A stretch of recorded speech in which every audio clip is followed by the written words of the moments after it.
Bye now. Goodbye. See you. Our team will play a video for now. Okay.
In the good old days, it was hard for job seekers and employers to find each other. Even when they did, distance and limited technology didn't make it easy for them to communicate. Job seekers and employers needed a solution, a place where they can find one another and connect directly. To solve this problem, we took inspiration from something that made our lives easier. Ages ago, shoppers had a hard time finding the right store with the right stuff at the right price. Then someone came up with a great idea. Gather different stores with lots of products under one roof. As a result, shopping malls were born, and now everyone finds the products they need in one place. Now, let's apply this concept to job seekers and employers. Just like a shopping mall, Bait.com offers a place where job seekers and employers can find each other and connect directly. In fact, Bait.com is the largest shopping mall for jobs in the Middle East. Bait.com is not a recruitment agency. Think of employer companies as stores and of job seekers as shoppers. Job seekers can browse our job mall, and if they like what they see, they can use their CVs as currency to apply directly for free. Once employers receive applications, they can contact the right candidate that fits their needs. Sometimes, the right job seekers may not visit an employer's store. To help with that, employers can search through everyone who ever visited the Bait.com mall and left a CV. If a CV fits what an employer is looking for, the employer can quickly view the contact details and get in touch right away. If all goes well, we have another successful Bait.com talent match. Welcome to Bait.com, the Middle East's #1 job site and the region's largest employment marketplace.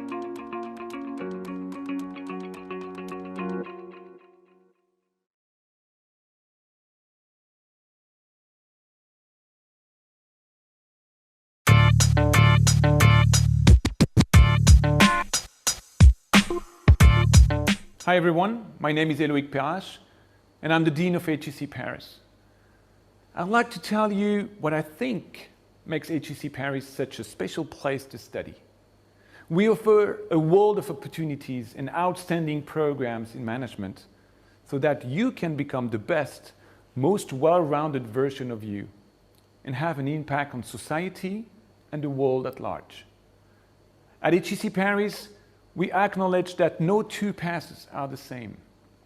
That's why you will have many chances to customize your degree to your chosen path, including 150 elective, 20 specialization, many double degrees all over the world, and the possibility to take a gap year depending on your course.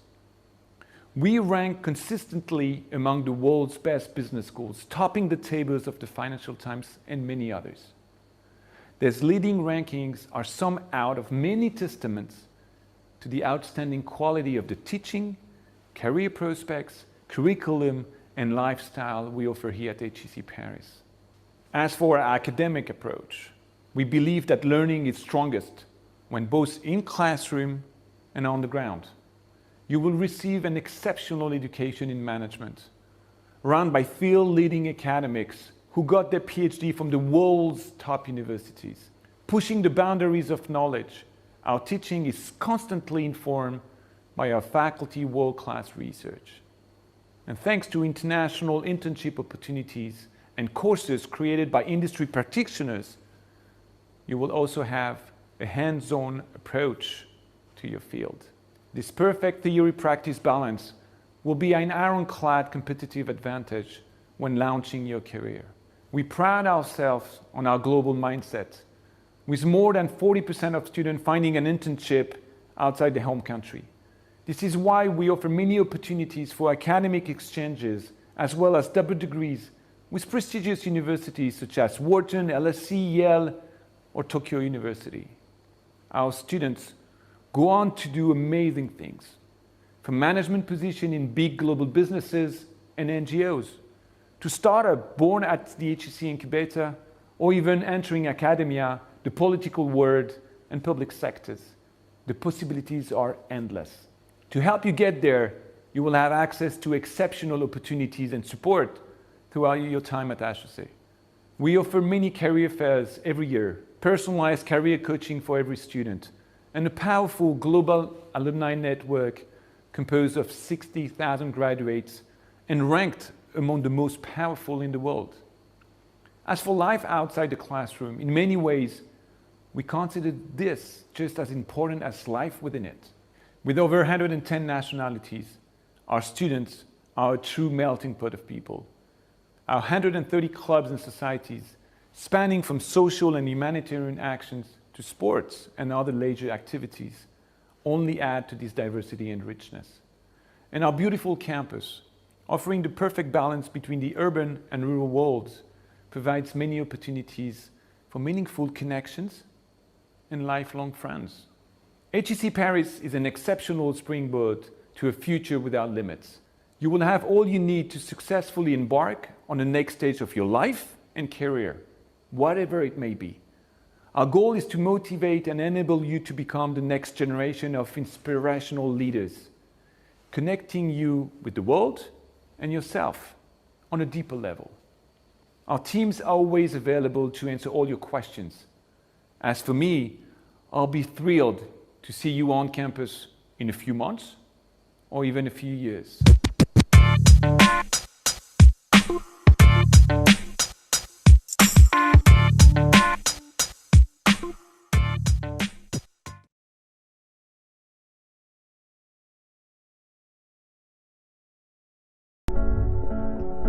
One of the greatest misunderstandings is that life is about survival of the fittest.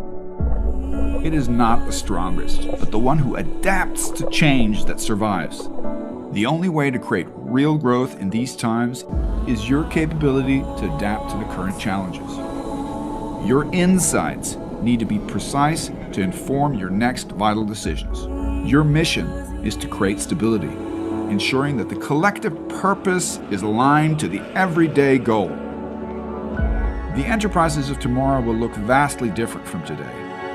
How they do business, the people they hire, the way they work. And Entimo has designed solutions for the future of your enterprise. Drive everyday performance, engage and align goals, empower with everyday insights, and goal-oriented nudges to drive performance behavior. Drive performance by empowering your people to take ownership of their own career and skill development, personalized learning recommendations, and always have an enterprise view of skill health and talent hotspots. We offer AI-based learner engagement to create a dynamic learning experience for your employees. Entimo brings together visually stunning dashboards filled with actionable suggestions. Powered by AI and behavioral science, Entimo provides the right insights and nudges for each individual to take the right actions, resulting in behavior change that drives performance. To learn more, go to www.entimo.co.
حققت دولة قطر صيتاً دولياً فيما يخص اقتصادها واستثماراتها، ونجحت بفرض نفسها على خارطة الاستثمارات الدولية في فترة قياسية، حيث تمتلك دبلوماسية متنامية واقتصاداً قوي، بالإضافة إلى خطط متقدمة بات تأثيرها واضحاً في المنظومة الاقتصادية العالمية.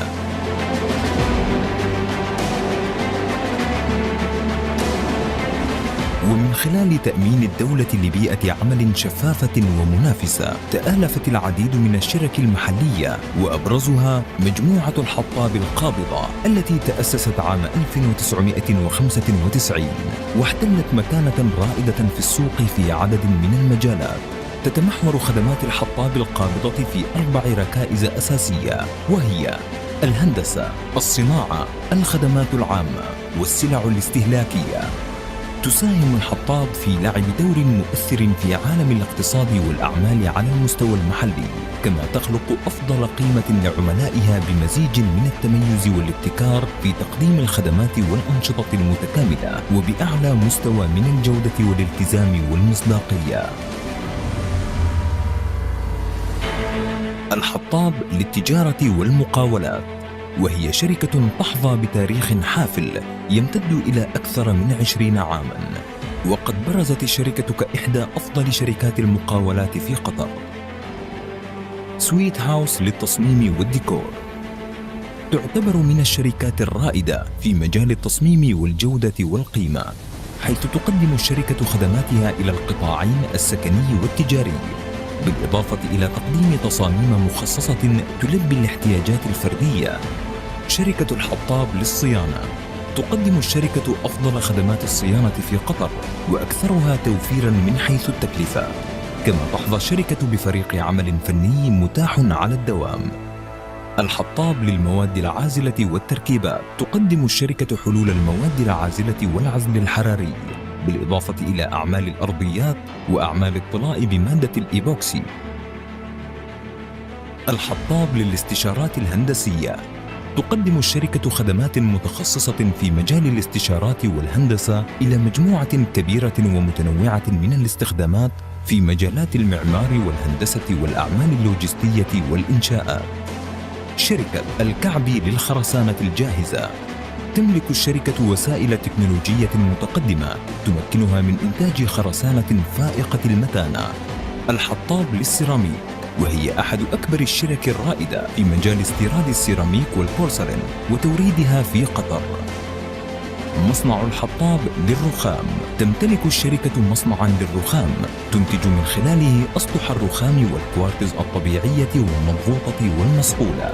شركة الحطاب لمواد البناء، نقدم لعملائنا أجود وأرقى أنواع الأخشاب والأنابيب ومواد البناء من أجل بناء منازل عصرية، والتي يتم توريدها من أكبر الشركات العالمية.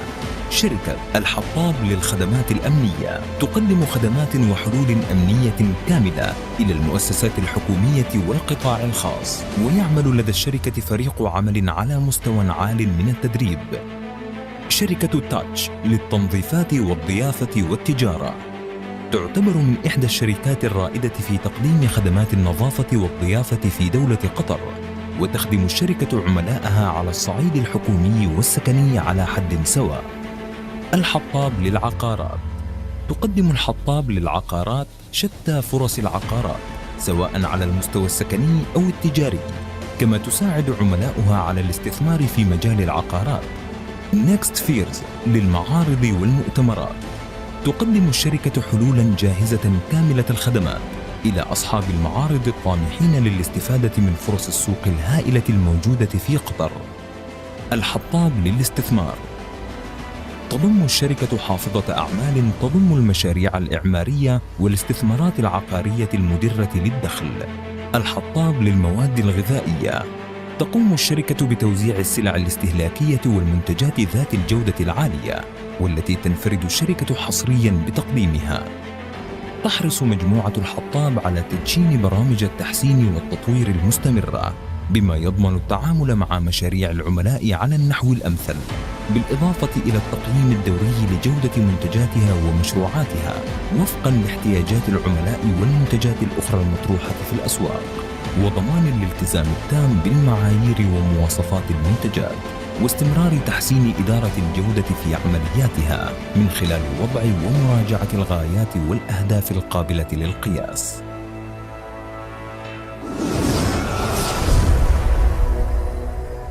الحطاب القابضة، ثقة لا تنتهي.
In the good old days, it was hard for job seekers and employers to find each other.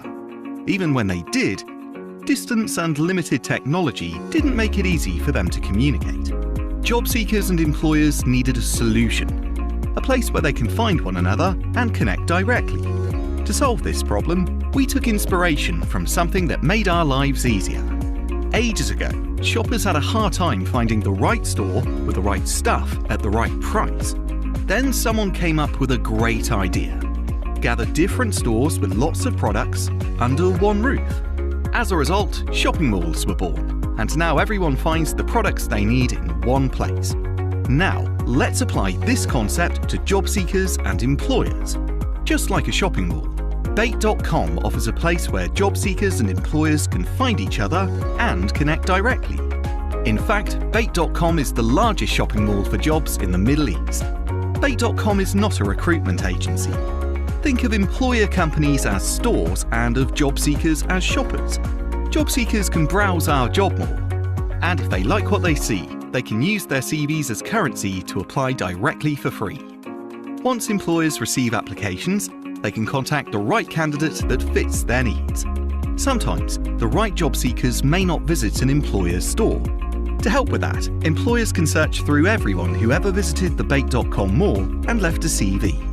If a CV fits what an employer is looking for, the employer can quickly view the contact details and get in touch right away.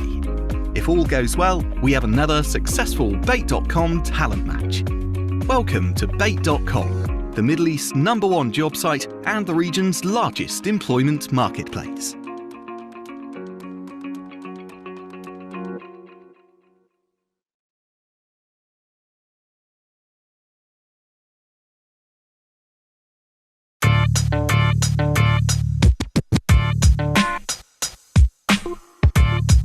Hi everyone, my name is Lalovich, and I'm the Dean of HEC Paris. I'd like to tell you what I think makes HEC Paris such a special place to study. We offer a world of opportunities and outstanding programs in management so that you can become the best, most well-rounded version of you and have an impact on society and the world at large. At HEC Paris, we acknowledge that no two paths are the same.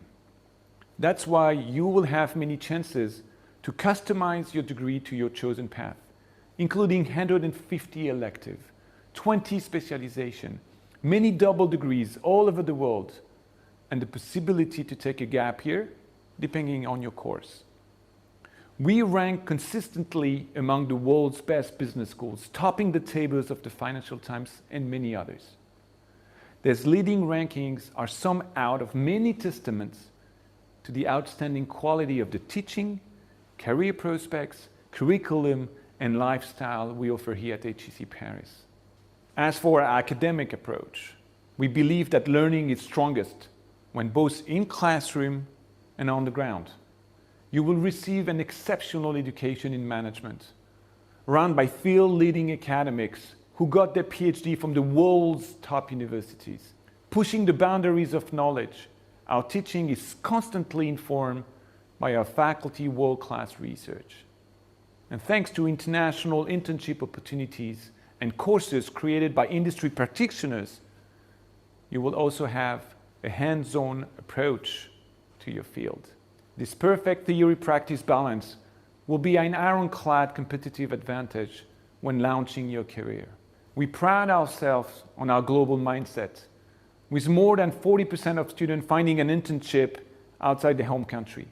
This is why we offer many opportunities for academic exchanges, as well as double degrees with prestigious universities such as Wharton, LSE, Yale, or Tokyo University. Our students go on to do amazing things, from management positions in big global businesses and NGOs, to startups born at the HEC in Cabete, or even entering academia, the political world, and public sectors. The possibilities are endless. To help you get there, you will have access to exceptional opportunities and support throughout your time at HEC. We offer many career fairs every year, personalized career coaching for every student, and a powerful global alumni network composed of 60,000 graduates and ranked among the most powerful in the world.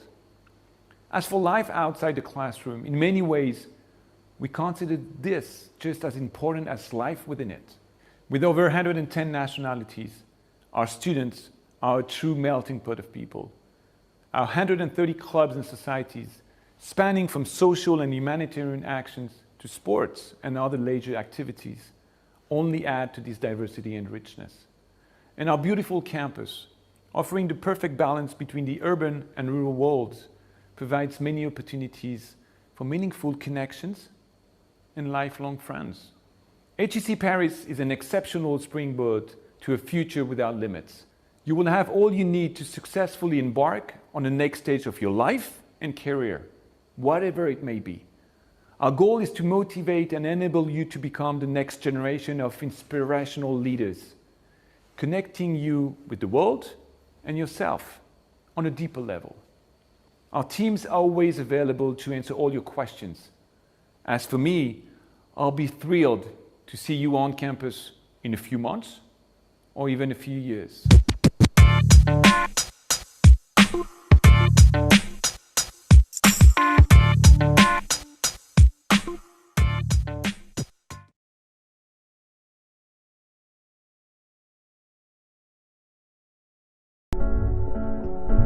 One of the greatest misunderstandings is that life is about survival of the fittest. It is not the strongest, but the one who adapts to change that survives. The only way to create real growth in these times is your capability to adapt to the current challenges. Your insights need to be precise to inform your next vital decisions. Your mission is to create stability, ensuring that the collective purpose is aligned to the everyday goal. The enterprises of tomorrow will look vastly different from today. How they do business, the people they hire, the way they work. And Entimo has designed solutions for the future of your enterprise. Drive everyday performance, engage and align goals, empower with everyday insights, and goal-oriented nudges to drive performance behavior. Drive performance by empowering your people to take ownership of their own career and skill development, personalized learning recommendations, and always have an enterprise view of skill health and talent hotspots. We offer AI-based learner engagement to create a dynamic learning experience for your employees. Entimo brings together visually stunning dashboards filled with actionable suggestions. Powered by AI and behavioral science, Entimo provides the right insights and nudges for each individual to take the right actions, resulting in behavior change that drives performance. To learn more, go to www.entimo.co.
حققت دولة قطر صيتاً دولياً فيما يخص اقتصادها واستثماراتها، ونجحت بفرض نفسها على خارطة الاستثمارات الدولية في فترة قياسية، حيث تمتلك دبلوماسية متنامية واقتصاداً قوي، بالإضافة إلى خطط متقدمة بات تأثيرها واضحاً في المنظومة الاقتصادية العالمية.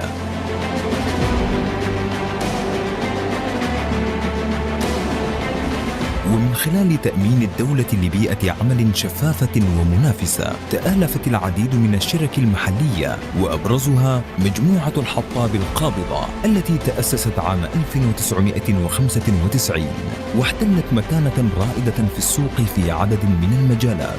تتمحور خدمات الحطاب القابضة في 4 ركائز أساسية، وهي الهندسة، الصناعة، الخدمات العامة، والسلع الاستهلاكية.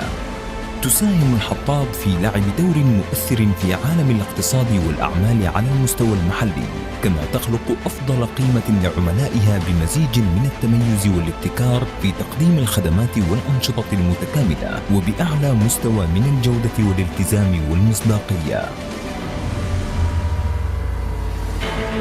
الحطاب للتجارة والمقاولات، وهي شركة تحظى بتاريخ حافل يمتد إلى أكثر من 20 عاماً، وقد برزت الشركة كإحدى أفضل شركات المقاولات في قطر. سويت هاوس للتصميم والديكور، تعتبر من الشركات الرائدة في مجال التصميم والجودة والقيمة، حيث تقدم الشركة خدماتها إلى القطاعين السكني والتجاري، بالإضافة إلى تقديم تصاميم مخصصة تلبي الاحتياجات الفردية. شركة الحطاب للصيانة، تقدم الشركة أفضل خدمات الصيانة في قطر وأكثرها توفيراً من حيث التكلفة، كما تحظى الشركة بفريق عمل فني متاح على الدوام. الحطاب للمواد العازلة والتركيبات، تقدم الشركة حلول المواد العازلة والعزل الحراري، بالإضافة إلى أعمال الأرضيات وأعمال الطلاء بمادة الإيبوكسي. الحطاب للاستشارات الهندسية، تقدم الشركة خدمات متخصصة في مجال الاستشارات والهندسة إلى مجموعة كبيرة ومتنوعة من الاستخدامات في مجالات المعمار والهندسة والأعمال اللوجستية والإنشاءات. شركة الكعبي للخرسانة الجاهزة، تملك الشركة وسائل تكنولوجية متقدمة تمكنها من إنتاج خرسانة فائقة المتانة. الحطاب للسيراميك، وهي أحد أكبر الشرك الرائدة في مجال استيراد السيراميك والبورسلين وتوريدها في قطر. مصنع الحطاب للرخام، تمتلك الشركة مصنعاً للرخام تنتج من خلاله أسطح الرخام والكوارتز الطبيعية والمضغوطة والمصقولة. شركة الحطاب لمواد البناء، نقدم لعملائنا أجود وأرقى أنواع الأخشاب والأنابيب ومواد البناء من أجل بناء منازل عصرية، والتي يتم توريدها من أكبر الشركات العالمية.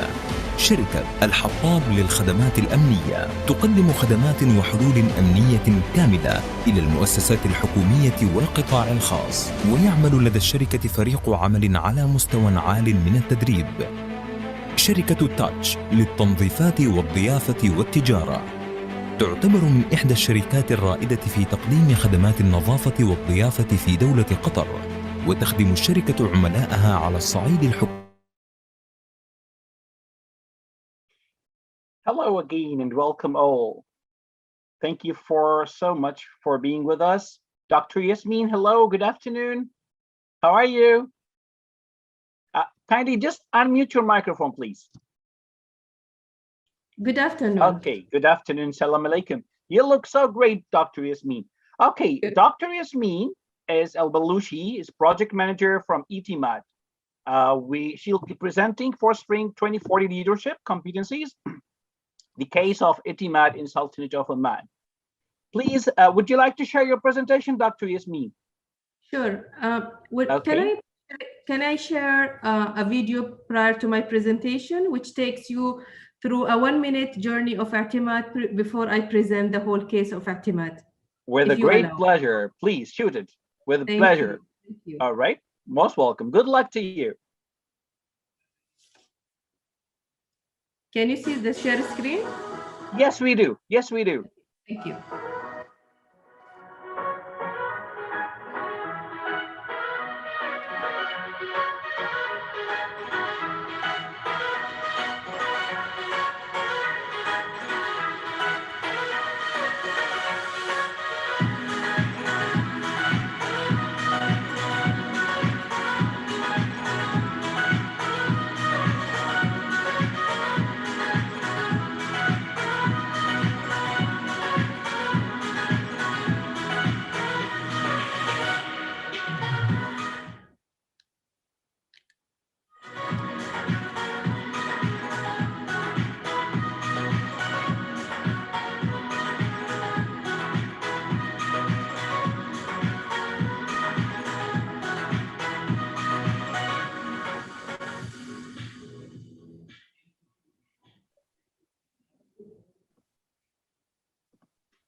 That was awesome, Doctor. Okay, that was great.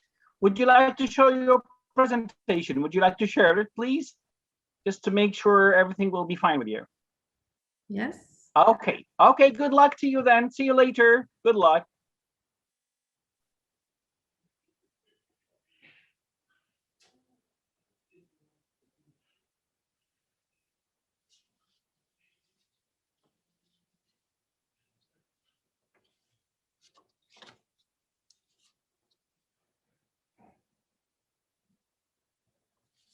Hello, everyone.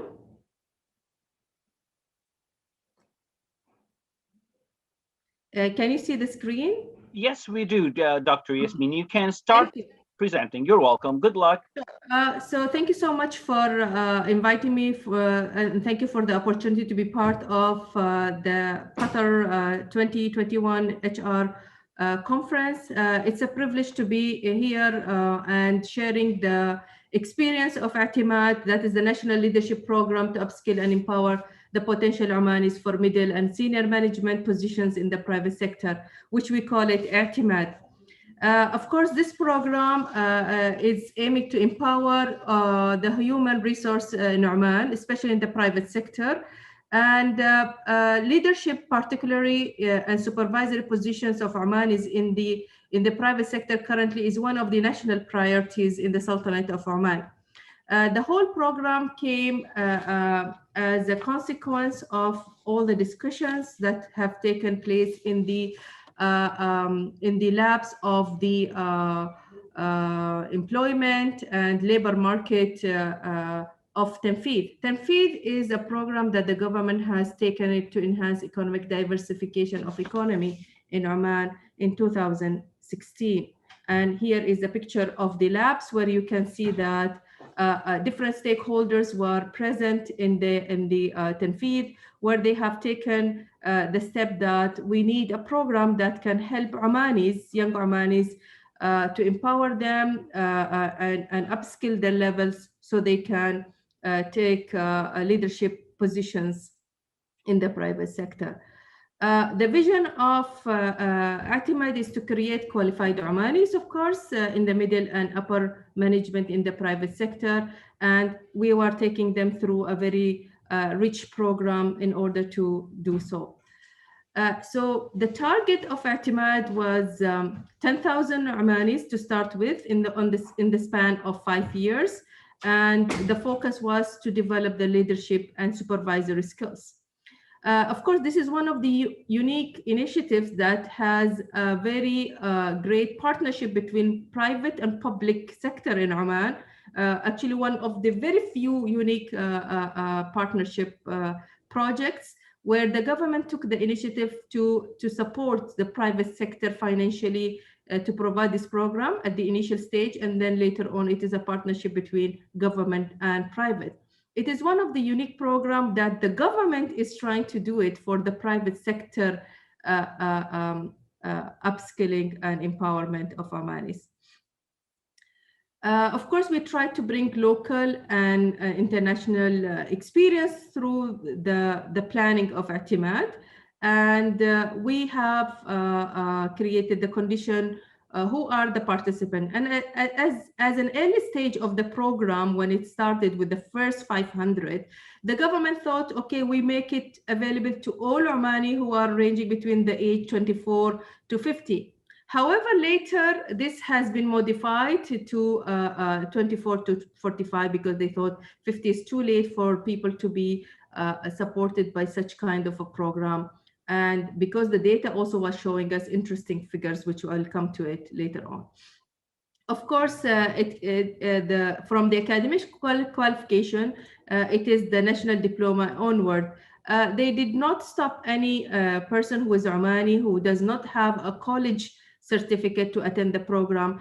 And I think that was wise enough because the data later on showed us that some people, they have high diploma, but because of the work experience, the rich work experience, it has shaped their experience, it has shaped their leadership skills in a way that they were able to compete with others to get into this program. Of course, the proficiency of English was one of the criteria, since the program was, the language of the program was in English. And we put certain criteria for people to attend.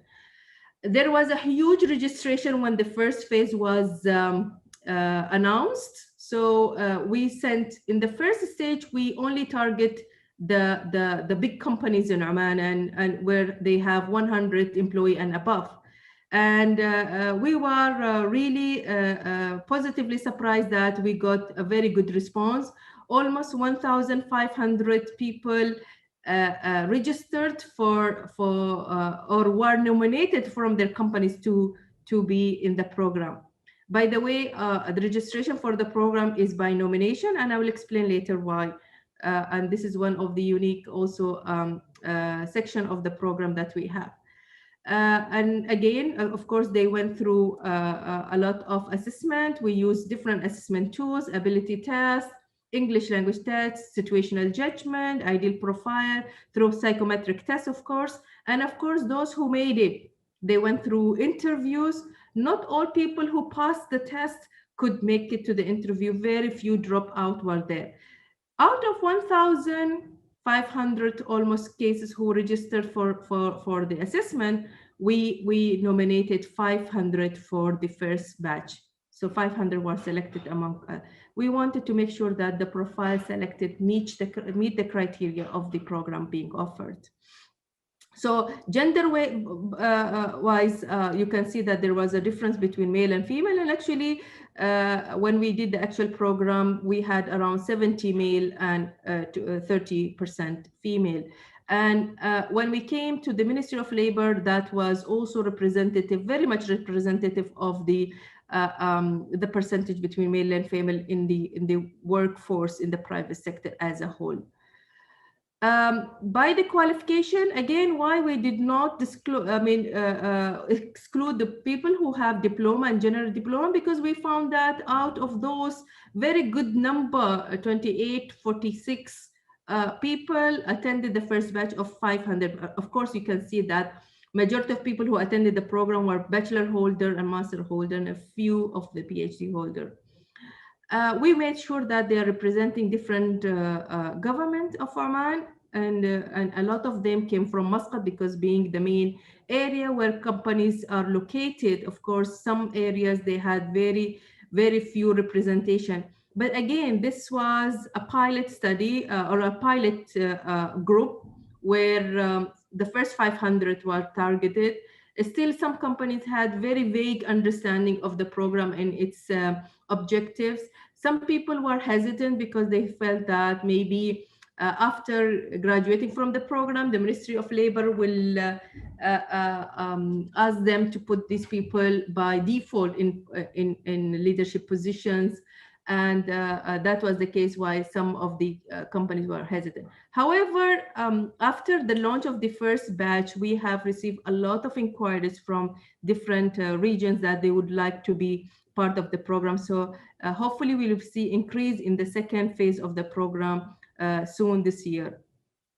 The program has people from different sectors, and this is one of the highlights of the program, where we did not only focus on the promising sectors that the government currently is looking at. We opened it for all the sectors. We felt that the experience shared between the participants from different sectors will really enrich the discussions and the collaboration, and most importantly, the network, which were also part of the success story later on, where people were referring different individuals to different sectors when they were headhunted according to their reference and experience during Etimad training. According to the age group, of course, the majority were from the age 30 to 35. And you can see why we later on changed the scale not to be 50, to be 45, because you can see there were only very few participants who attended from that age. And then the private sector had the opinion that they felt that 45 should be the end age or the age where the nomination for such program should stop. Years of experience is very interesting because we had people with varied experience who entered the first phase of the program. I have to mention that the first phase of program was a generic one. So we didn't have, or we didn't discriminate the senior management from the upper management, senior management from the middle management. However, in the second version of the batch, the next 250, this was changed later on to a program that is for middle management and a program to upper management. So we had varied experience, even people with 2 years of experience, interesting, were there. And that was very healthy because that brought different side of the discussion in the room. The program has a blended form of learning. So we had people doing face-to-face interactive group discussions, and they were asked to work on projects where they have to submit it at the end of the program. The e-learning platform was one of the things that they have used to enrich their experience during the program, and there were coaching sessions. We offer them international coaches through the through ICF, International Coach Federation.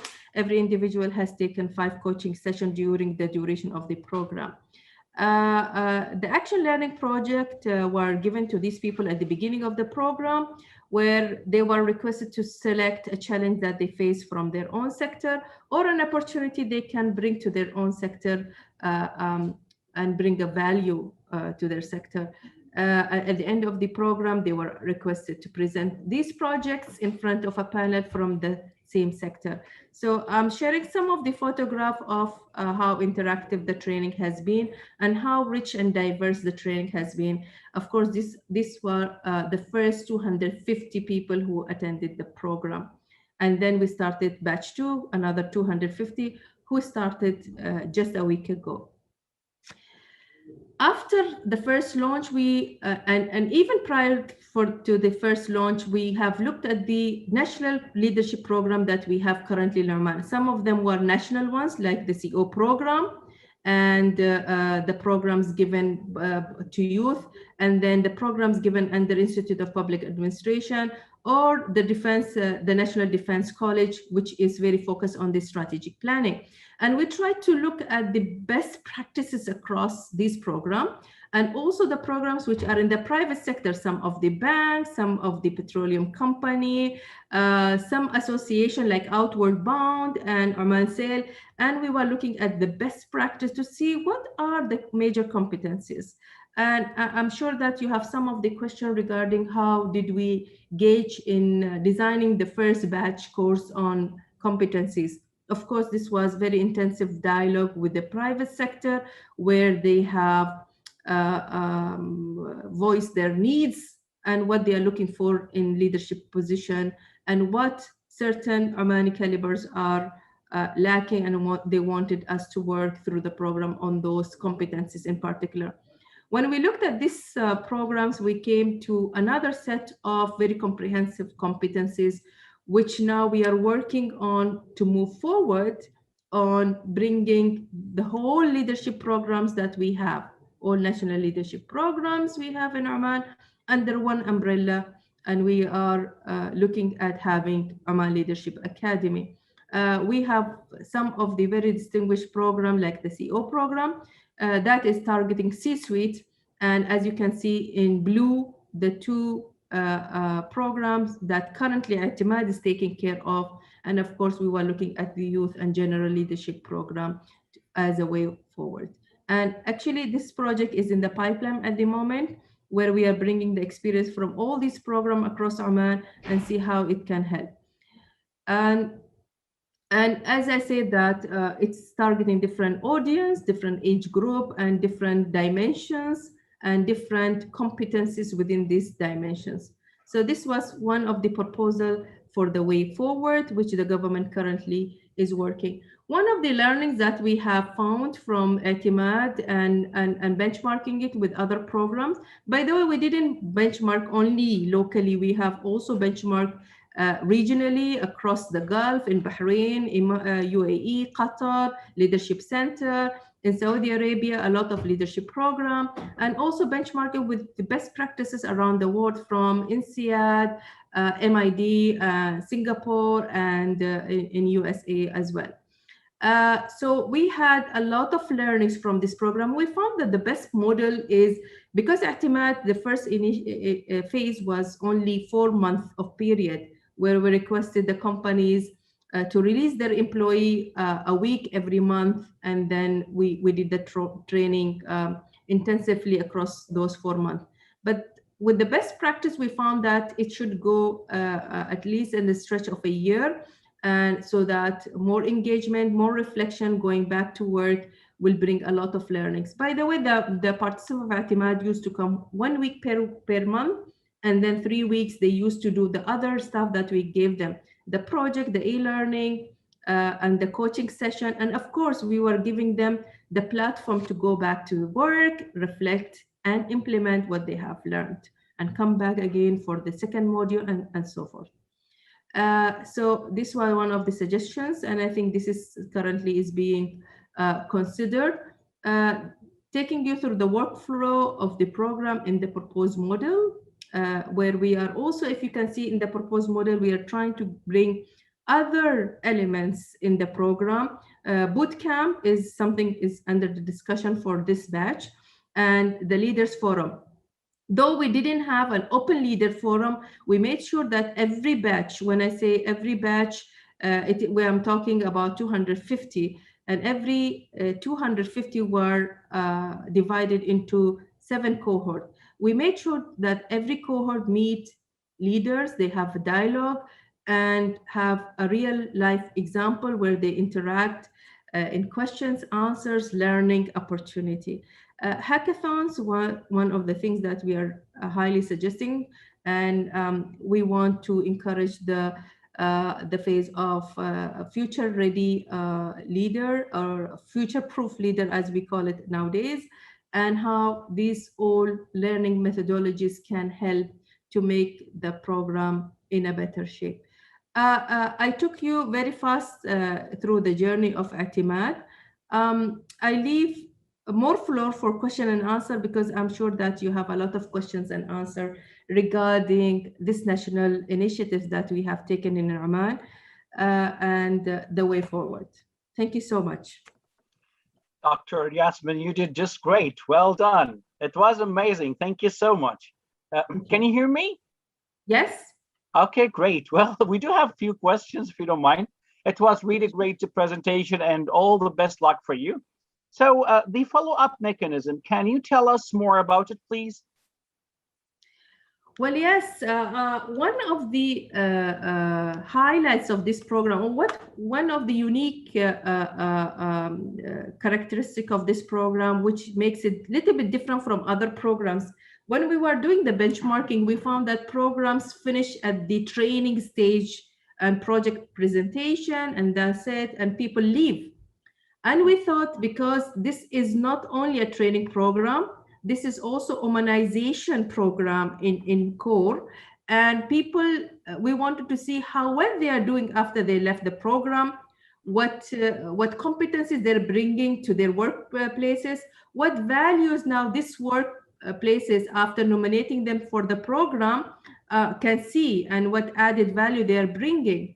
And also we wanted to see how many of these people got really positions in the private sector when they went back, and they were able to convince. By the way, we did not, it was not compulsory for the companies to put these people in the leadership program position, because we also understand we are dealing with human being, and we don't expect 100% transformation, positive and change of mindset within a 4-month program. But the filtration process itself made us be a little bit sure that we are getting the right candidates. This is why a lot of them, when they went to their workplaces, some of them extended their projects there. Some of them brought another value. Some of them brought another mindset. And there was a period also the government was encouraging the private sector to give opportunities for Omani leaders to take positions in the private sector. By the way, when we started the project, The percentage of Oman is in the leadership position in the middle management and senior management was around 21%, and which is good. And then, which was not good, sorry. And they wanted, sorry, to double the number at least to start with. And this is why the 10,000 came, actually. The number 10,000 is translating the added 20% of leaders in the private sector. So we went back, actually, we told them, we are not going to leave you. We are going to follow up your progress for a year period. Every 3 months, we are coming as Etimad, checking on you, meeting your colleagues, meeting your seniors, and see, are you applying? Is there a change? Is there a succession plan? Have you been promoted? So our actually green light. I mean, we are color coding them. The green comes when they are getting a position.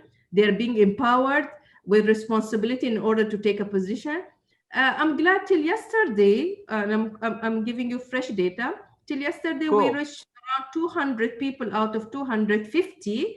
Wow, and awesome. We 10% already given position within the span of 6 months after graduating from the program, which is great.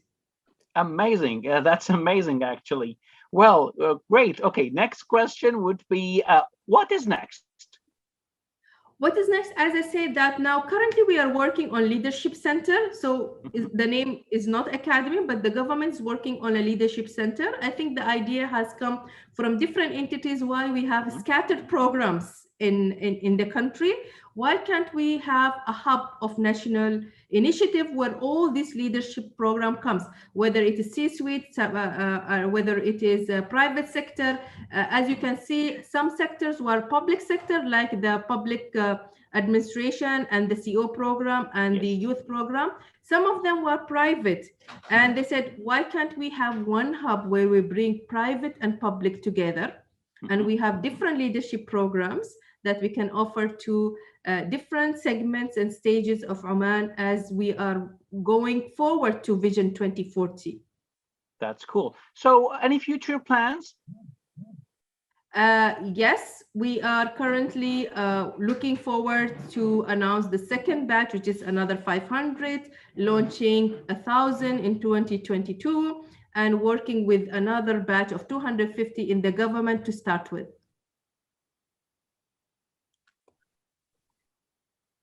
So that is currently the plan for the government, because I don't know this if is one it's of cutting the from my connection or yours, but Can you hear me now? I hear you good. You hear me good? Yes, I do. Okay. Let's go to the next one then. How the database of Etimad help the private sector?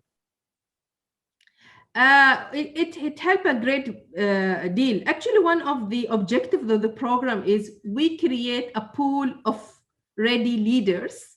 So if there is a demand across the sector, they come to us and say, can you share the database of Etimad? And actually that is becoming the first database where they are looking for leadership in the middle and senior management before they announce it. And sometimes they come to the Ministry of Labor. And one thing that I missed to say, that we are currently situated in the Ministry of Labor for a reason, because we are working hand in hand with regulation. We are working hand in hand with the database of Ministry of Manpower. So already these people's, their information is going to the database. So wherever there is any request from the company for senior leadership positions, they come back to the database of Etimad. So that gives these graduates a privilege to be the first line to be interviewed, to screen, get their chances, at least getting the opportunity to go there and see how they can grab certain positions. And also that is giving them the platform, to compete across the sector. It doesn't have to be in their sector. This is why we made sure that we are not giving technical training that is sector-based, so they are not framed in one sector. And in fact, in our follow-up mechanism, we found very interesting movement across sectors. And as I said, sometimes from the database of Etimad, Sometimes the company coming directly to us. Sometimes they're asking us to nominate some individual from the graduate, or they are asking the graduate themselves. I mean, we had an interesting case of one company asking the graduates, they were looking for a general manager of their production line. And then they said, and this was one of the company that is dealing with retail. And then they said, we have this guy who is working in another sector, but very good hands-on on this, and the best fit for the position, and they recommended him for the management, and then they had interview, and he got another position in a different. So it has different dimensions. This is why I stress on networking also. Yes. For them to learn from each other. And some sectors in Oman actually are more mature than other sectors, oil and gas, banking. So for them to mix with more mature sector also brought other experiences to the room, other discussion, rich discussion between. Yeah. Actually, I was just going to ask you about your successful stories. I'm sure you do have a lot of successful stories. And I've seen that you were one of the top speakers in the UK before. So congratulations for that. And you are our top speaker too here. Yes, do you have success stories, please? Yes, we do. We do have very interesting stories. I mean, we had stories where people went back, and I was conversing with one of the graduates yesterday, where we were looking at somebody who present the graduates in the graduation speech next week, or the week following. And we are having their graduation on the 30th of July. And this girl was giving us very interesting story. She was a very shy personality, unable to argue, persuade, and how she can do strategic planning. That was a weakness. She said, after the program, I felt that it was a new me in the workplace. Wow. She was reborn. Yeah, and it was a coincidence where also the management was changing in her workplace. And she said, actually, the project that me and my team worked on was a very useful project. So when I went back, one of my first proposals were there, and I was surprised because when I did presentation, the confidence level, the persuasion level, and how I market for that project, it was a buy-in. At the same time, I got noticed by the management that I have certain capability they were not aware of. Wow. And she said, that's great. Yeah, and on the spot, she said after 1 or 2 months, they have given her extra responsibility in order for her to go for the new position, which she got it amazing, Dr. Yasmin. Yeah. We're sure you're doing great job there. So let's get the last question, because we're getting out of time. What would you advise other regions who are planning such program? What challenges you faced and what strategies you have implemented to overcome those?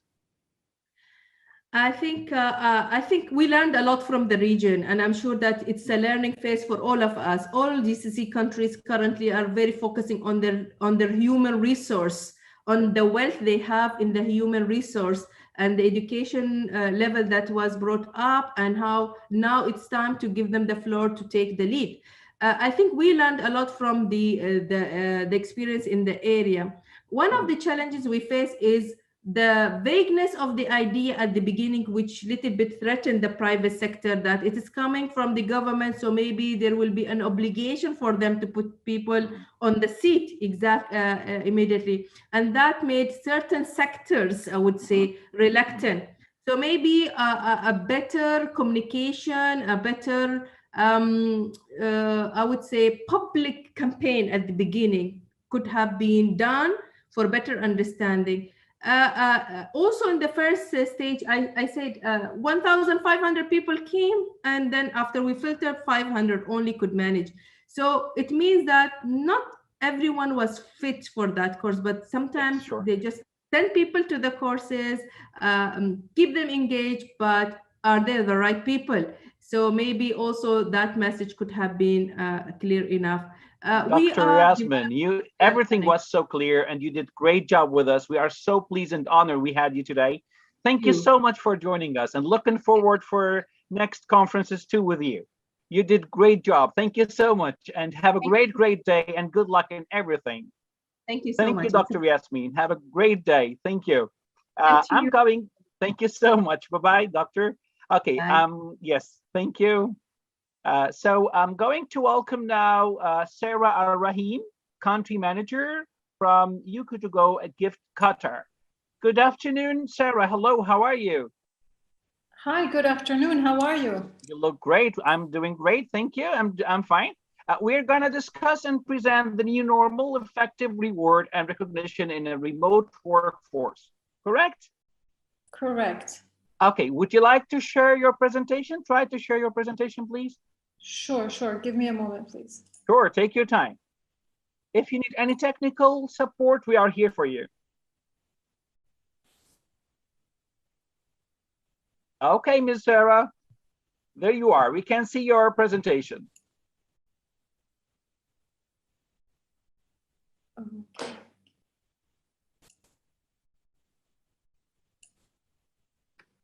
Okay, good luck to you. See you later. Good luck. Thank you very much. Just give me one moment, please. Please take your time, no rush.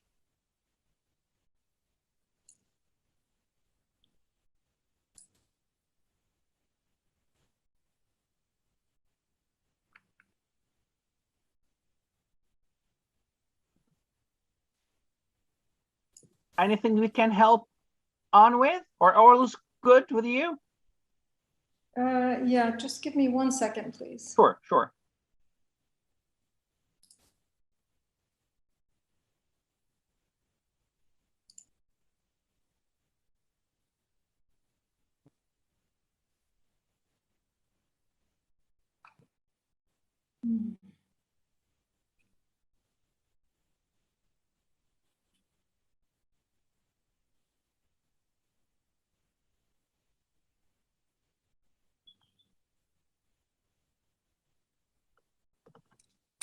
Okay, the platform is yours.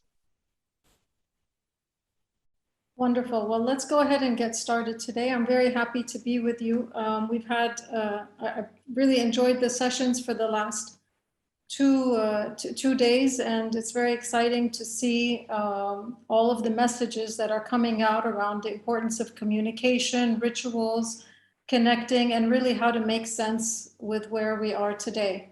I'm going to start off with a quote, and here we go. By the end of this year, we expect a third of our workforce to be working from home multiple days per week. That's pretty exciting news. At the same time, it's quite concerning. We as HR, in the heart of this change, need to make sense of this, both for our people, for ourselves, and for our organizations. We know that we are in a new normal, and I know there's a lot of talk about whether that's the right name of it or not. Nonetheless, what we know is that we are facing a lot of change going forward. And in this new normal, we're not only dealing with a new workspace, we're dealing with a new workforce. Today, I'm going to walk you through how we see the new normal, how we see the new workspace, what employee engagement means in that space, and then quickly go right into tried and tested solutions that we believe are going to work. So we're going to kind of shift from the problem and go straight into some effective reward and recognition efforts that we can utilize to better engage our workforce in a remote setting. So what is this new normal? The new normal workspace, and how do we define it? Let's look at Google. Our CEO, the CEO of Google, very early on kind of announced that Google was going to work remotely. They kind of have been on the fence debating what to do with this, with their remote workforce. And they just last month announced that 60% of their workforce will be permitted to work a few days of the week from their house. Other organizations, Amazon, Twitter, have taken a more, I would say, a liberal approach in saying that that option will be available forever for a lot of their employees. Now we wonder what's happening with Google in terms of, how they're thinking about it. And if you think about where Google has been, they've invested billions of dollars, literally $3 billion in creating a utopia for their employees. And so their concept of what working at Google and the workspace was at really depends on what's happening with them and how they've created the utopia. I've been to the Google campus in California, in Mountain View, California. It's an amazing campus for anyone who's not been. Not only do they build this inclusive environment, the concept is built on having really everything that you need available to you so that you've got free food, laundry, childcare, decompression capsules, sleep pods, medical care, what do you call it? They've got haircuts, really anything to save you time outside outside of leaving the campus. So you can see for them, shifting workspace concept really does challenge this multi-billion-dollar investment that they've made, where a lot of these benefits that help to engage their staff are not going to be experienced because of the new remote workspace. Let's take a look at employee engagement and what that means. Basically, as many of you know, employee engagement is about getting the best out of each and every employee so that their time, their energy, their efforts are aligned to the organizational success. From a definition, you can say that the workspace approach, it's a workspace approach that needs to really create the right conditions for each person so that every day they come in and bring their best to the organization. It's an opportunity to tap into what motivates each person so that they're contributing their absolute best. From the employee perspective, it's really about feeling fulfilled at work, understanding what your goals are and how they're linked to the organizational success. And it's also an emerging concept. We know from Dr. Gianza from yesterday, he talked about how engagement with the millennials is differing. It looks a little bit different because they want to feel that they're creating an impact. They want flexibility. They need more encouragement. And so bringing the best out of them is going to look a little bit different. And so employee engagement is a constantly evolving concept. And no more than ever before has it been challenged today now with the workspace concept changing and how do we keep our employees engaged. From the employer perspective, you want to make sure that you tap into employees' discretionary effort. Basically, are they willing to put in that extra effort that they need to resolve the problem, to communicate better, to tap into the resources of the organization? Are they willing to stay? Are they loyal to the company? Do they manage their time well? We know that engaging the workforce is going to be absolutely key in creating the right success. How do we go from an environment like this, where you could use these tricks and gadgets and rec rooms and coffee spots and sleep pods and billiard tables, and this, playgrounds, tea rooms, libraries, etc., where the workplace was a key driver for creating engagement, to this? Let's not deny it. You, me, we're all sitting in spaces that look at some form or some variation of this. We all know that working from the house doesn't necessarily mean we're working from offices. We may be working off of our bedrooms, our kitchen tables, dining tables, TV rooms, whatever we have in order to be able to connect to the workspace today. So it's a pretty radical shift when you talk about engaging employees and using the new workspace to engage employees when you don't have luxuries like what Google had, which is pretty ideal at your discretion. Let's take a closer look at this new workspace and talk about how we can engage our employees in the new workspace. We know that there are benefits to working remotely. In fact, 98% of people surveyed in the State of Remote Work report, where they looked at 3,500 employees, 98% reported that they would like the option to work remotely at least some of the time for the rest of their career. So there are obviously benefits, and some of the benefits include more time with family, less commute time, the savings that come with that, both in terms of gas, time, also being eco-friendly. We know that people like the flexibility from working in multiple sites, as well as spending more time with their loved ones. So there definitely are benefits. However, there are also struggles. People are reporting, obviously, that it's hard to know the line. The boundaries between work and home get blurred, and that's a difficult one to manage.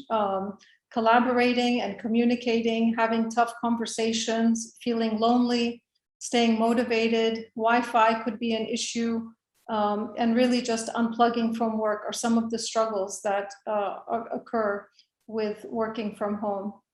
The manager's top concerns in working from home are really about reduced productivity, feeling a sense of team, the strength of the team, building culture. Those are big challenges that are on managers' plates, and they're also worried about how to keep employees engaged. In fact, the biggest concern that employees have is if managers actually see the contributions that they're making, because they're working remotely.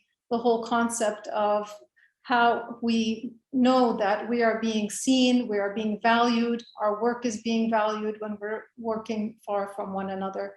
These are really the biggest concerns that have come out and the biggest challenges, both from the employer and the employee side. And so I think what we're saying is 4 things. Employees want to work from home. Employees enjoy the flexibility, but they're worried about their work-life balance. Managers are worried about employee engagement, and employees are worried about a lack of recognition. So let's now look at what we can do in that space to talk about how we can improve effective reward and recognition programs in this remote workforce. What I'd like to do now is really shift from talking about the problem to giving you some really practical solutions that you can use to engage your people. Some of them will work for you, others may not, but I hope in this list of top 10, you're going to enjoy both exploring these ideas and really thinking about practical ways to engage your people. Here we go. Top 10 countdown. Number 1, happy Sunday. So basically, surprise them with a lunch, coffee, treats every Sunday morning. Employees are definitely ones that appreciate and embrace rituals. I think yesterday the concept of rituals was raised. So creating a ritual around Happy Sunday where employees receive some kind of a treat every Sunday to give them that extra spruced up feeling of starting the work week and embracing the work week. Today, we've got plenty of concierge butler services that help you to get those delivered to your people. And you're also able to set up sampling contracts with different providers or get discounts so that they promote their business and you at the same time create that Sunday ritual with your people. It brings a lot of positivity and it really helps them to start embracing the week on a good note. Number 2, 3% of employees from that survey that I mentioned earlier actually prefer working out of their house and prefer working in a coffee shop every single day. Another 27% say they'd actually prefer working from a coffee shop a few days a week. What we're saying here is that really changing scenery to get the most focus, to get the most productivity looks different for different people. And for about 30% of our employee workforce, showing up in a coffee shop may be a great place for them to get the most out of their day. I'm not saying that any people should, move to the coffee shops. What I'm saying is that give your employees the chance once or twice a month, sponsor a work from anywhere but home day where they can go and spend the day at a coffee shop and have a free coffee or a free breakfast on the company and let them work from that place that brings them greater productivity and greater focus. This isn't for everybody, but it's a low budget, positive way to engage your people to get the most out of optimizing a varying workspace. Sometimes working from home is just not a great option for many people. And when they've got a key deadline, or you want to reward them for achieving a good milestone, give them a day to work from a coffee shop if that's what they like. Number 3, recognition on social media. So if your social media channels and your brand guidelines permit you to do this, actually recognizing your people on your social media channels, be it Twitter, Instagram, Facebook, to say that they've done a great job and you're proud of their achievements is a fantastic, no-cost way to engage your employees. It's a great motivator, especially when you can link it to achievement of KPIs, a big project, and is a great way to give recognition across the organization to those few individuals that have made an impact on the organization. So this is a wonderful channel. It's not for everyone. Some people don't like that, but it's an important way to recognize key milestones that the company wants, be it individuals or teams. So use those social media channels to help you to achieve your goals. Number 4, workspace upgrades. So we all know that not everybody really has an office at home. So the home office concept doesn't exist for some people or is a little compromised. If the workspace or the remote working from home is going to be the way that you go forward, then actually give employees a little bit of budget to spruce up their workspace, whether that means buying a monitor, buying that chair that's not going to hurt their back anymore, giving them a little bit of budget for a tech upgrade. This is not so budget friendly, but makes a huge impact on the quality of the work experience. So if working from home is going to be the way forward for a particular set of employees more frequently, then perhaps using some budget to give them workspace upgrades will go a long, long way. Number 5, thank you videos. So this is actually another low-hanging fruit. This is unlike the social media ones I mentioned earlier. These are really personal, intimate videos that can be sent from the chief executive or from a manager who can give a very intimate message of thanks recorded on video and sent to the person to recognize and give them the praise that they deserve. These are really special. They're very touching, and employees can watch those videos time and again when they recollect their achievements for the year, their service to the company. When they're unexpected, they're personal, the messages are intimate, authentic. They really drive home strong appreciation and engagement from employees. So think about these as a way to just capture a message of thanks and use the videos to be able to congratulate employees for work well done. Number 6, passion projects. So these are projects actually that you give, basically the idea is that you give employees an hour of the week to work on something they're truly passionate about. Does not need to be work related. In fact, if any of you use Gmail, Gmail was a passion project of a few engineers at Google who basically were given an hour or 2 a week to work on something they were really passionate about outside of their KPIs and their day-to-day work. So giving employees time, an hour a week to really delve into a passion project they're really excited about is a great way to engage and reward your people. It allows them to take time outside of the grind of their daily job to really pour their energies into something that they like. Obviously, this needs to be lined up with the right employees, with the right passion projects. You don't want them to spend an hour on Netflix watching an episode or 2 of Friends. So this is really about those guys who've got some passion that they want to delve into. Just make sure the passion is a good one. Subscription Central, number 7. So basically give your employees an annual subscription budget to develop themselves in something that they're really interested in.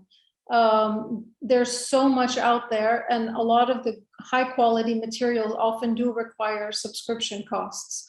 There are great programs that you can invest in at an organizational level that allow employees to tap into their interests. So be it cooking, yoga, tapestry, music, anything that they're passionate about, getting an organizational subscription to some of these content providers is very powerful. And also something that taps into kind of where the millennials are going in terms of being able to make an impact, both personal impact, company impact. They want to be able to feel that they are fulfilled as individuals. So subscription is something organizations can think about. If it's not something you have budget for, definitely I would say don't get it and then cut it off after 1 year. It's definitely something that in order to create longer term engagement, it's something that can be continued from year to year. So watch the budget closely on this one. Number 8, LinkedIn recommendations. To create a culture of recognition, use recognition. So basically what we mean here is that encourage your managers, your employees to write recommendations on LinkedIn for each other, for completion of big projects. And these don't need to be top-down recommendations. These could be peer-to-peer recommendations that are authentic, bound to particular achievements, but build that culture of recognition within by using LinkedIn and actually promoting each other. We know that recommendations create a positive mindset, and positive mindset helps organizations to build a culture of gratitude, a culture of appreciation, which is a key pillar in what recognition is about.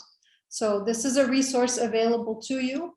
One word of caution would be obviously, overusing it so that recommendations become diluted in value and meaning. But we definitely recommend them, particularly when they're tied to key projects, very authentic statements around why that person is being recommended. So promote this across the organization and help people understand that recognition isn't just something the organization does to you, it's something that you can do with one another. Number 9, surprise video meetings. Basically, this is another no budget solution. It's a very easy to set up video calls. We use them for transactional purposes, for exchanging ideas and content, but actually set up video meetings where you're celebrating the success of an individual and surprise that person by having them join and see the audience, their team, the broader organization, join them and join the call to celebrate them. We've become familiar with the technology now. We just need to leverage the technology in ways to build positivity within the organization. So a surprise video meeting, again, has no cost associated to it, and one done strategically around key completions, key projects, key team successes. You can use those to really capture the moment and celebrate success. Going to number 10.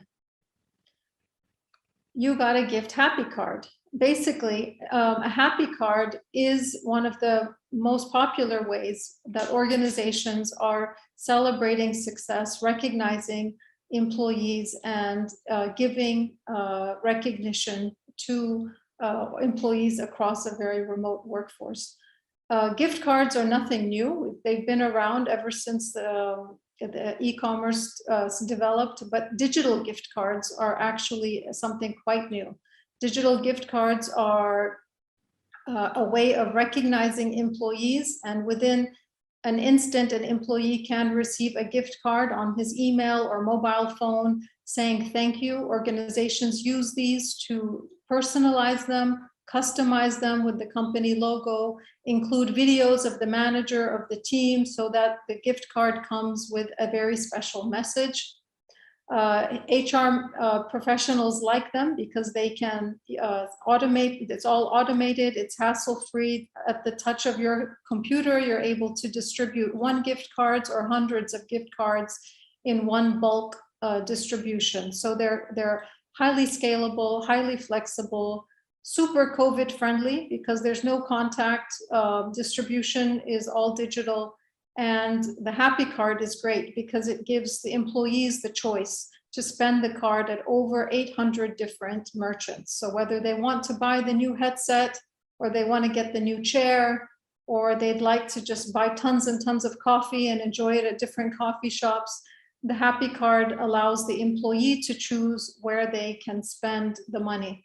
And it's a really great way to recognize and gift the gift of choice to employees and engage them. Particularly connecting back to the messages around millennials, they enjoy the flexibility. We know that they like ongoing encouragement, so giving gift cards in small value to say thank you, we appreciate you, we know you've done a good job, we know you've put hard work in. They're a great solution and they're very easy for organizations to leverage. We work with over 2,000 organizations across the GCC who have adopted these gift cards for employee rewards programs, whether they're celebrating birthdays, projects, or anything to really help drive recognition and reward employees in remote settings. Thank you very much. I kind of went through a lot of that. I don't know if there's any questions. If you do have questions about the gift cards, feel free to visit yougotagift.com. Thank you so much, dear Sarah. It was amazing. It was great. We do have a few questions, if you don't mind. Please. Yes. Question number one, what are you learning about how culture affects recognition? So culture, you know, it's really interesting. In the GCC, we are truly a melting pot of cultures. We've got people from east, west, north, south. It's just a true melting pot. So how people want to be recognized will vary. I think yesterday, one of the speakers talked about, you know, power distance and different cultural elements that impact how people behave at work. We do know that, you know, some people like to be put in the spotlight. And so I was a little cautious about saying, okay, do a surprise meeting for someone. Well, someone may not like that. You do need to know your people and what their preferences are. Some managers like to create videos, others don't like that. However, what we do know is that you have to recognize on a timely way, regular recognition, and do it in a way that is most impactful to employees. The gift card solution that we provide, which is around choice, it gives employees choice. We know that people's behaviors around what they, how they like to spend as well differ. So while I may enjoy a day at the spa, someone else would actually like to just get practical things and upgrade their workspace. So the Happy Card is a great solution in that sense because it gives choice to the employees. But recognition Sarah, programs, one last what you question do, because we're getting out of time. Thank you so much. One last question, please. How do organizations know if their rewards programs are working? And we will end with this one. Thank you so much. Absolutely. Your rewards programs, if they're working or not, I mean, you can definitely tie them to the engagement surveys to see how they're doing.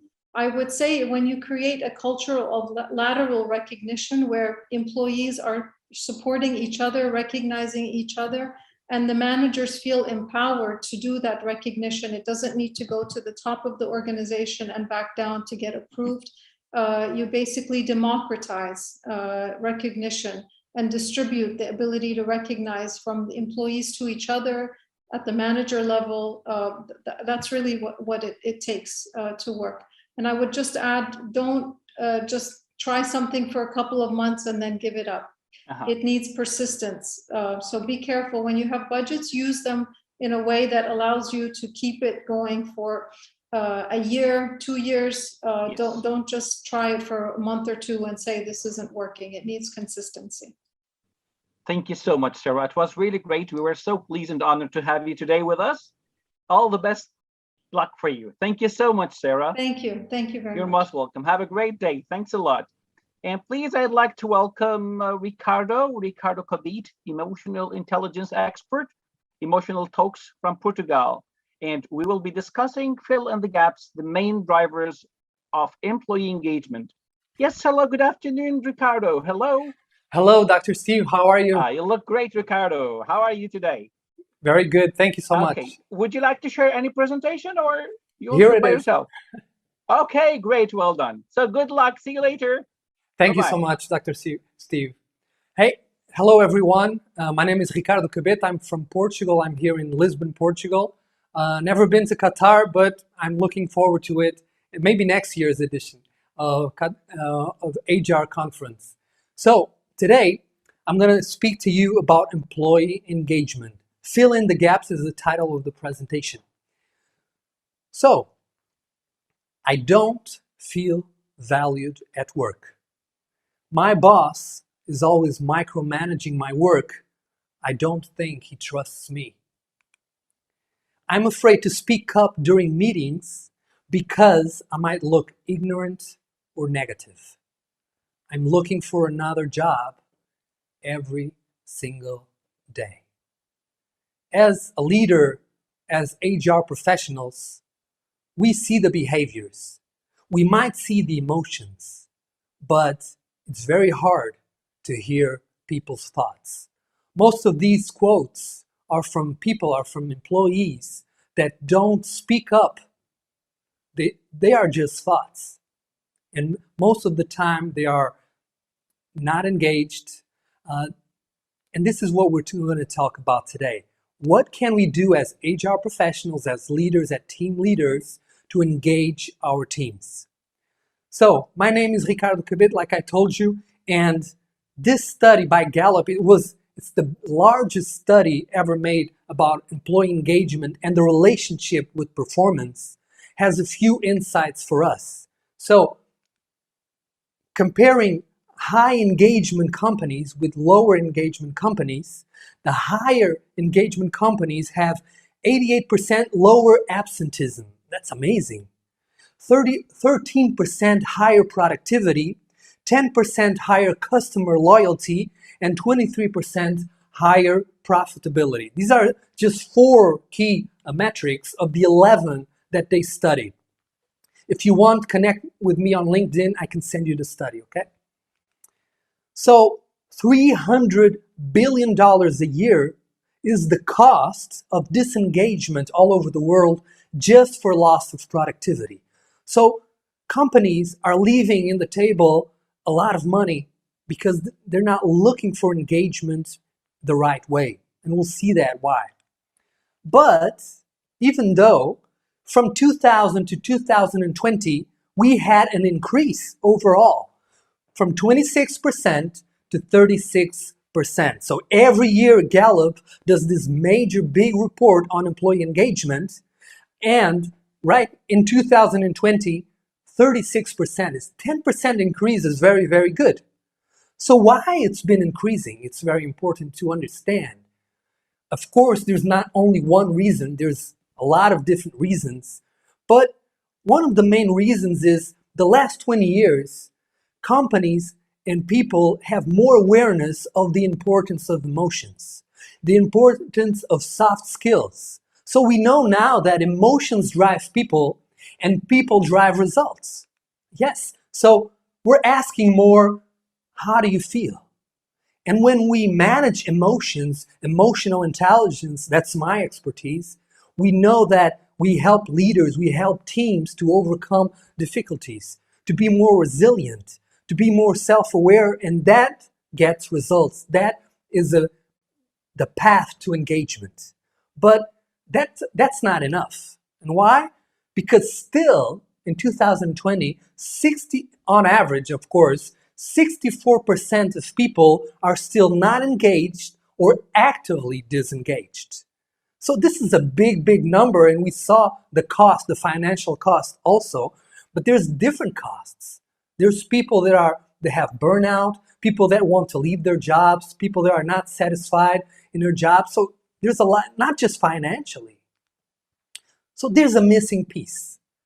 I call it the missing gap. So today we're going to find out, or we're going to explore more, which gaps we need to fill in so we get more engagement. Dale Carnegie, Daniel Pink, Amy Edmondson, Kevin Cruz, Eric Chester, and Bob Kelleher are some of the experts that are telling us there are something else more important to engagement that's behind emotions. Of course, emotions is key to engagement. Emotions drive results, but there is something else that drives emotions. What does it drive emotions? Human needs. Human needs drive emotions. When we understand which needs drive the emotions that lead to engagement, we understand employee engagement and how to do and the strategies to do it. So, don't forget, engagement is an emotion. What we want is people to feel a certain emotion that will get the results that we want, that we saw back in that study, Gallup study. So everything we do is to satisfy our human needs. Yes, because when we leave a job, we want to satisfy a need. But maybe it's freedom, maybe it's connection, maybe it's appreciation, it's some need, it's purpose, meaning, I don't know. But everything we do when we marry someone, when it doesn't matter, every choice in our life is to satisfy emotions. So I created this model. It's called the GAAPS model. Okay, it's not a typo. The GAAPS model, and it's the main drivers of employee engagement by my research, and with the help of great experts on employee engagement and emotional intelligence. So GAAPS are the 4 main needs that drive employee engagement. The first one is growth. The second one, autonomy. Appreciation is the third one, and lastly, psychological safety. So today, we're going to look at each one of them. Let's start with growth. Need number 1. There's different types of growth, and this is key. Every person is different. What for me is growth, it will be different for you, right? So it can be achievements. We all want achievements, but even inside achievements, what is an achievement to one person could be different to another one.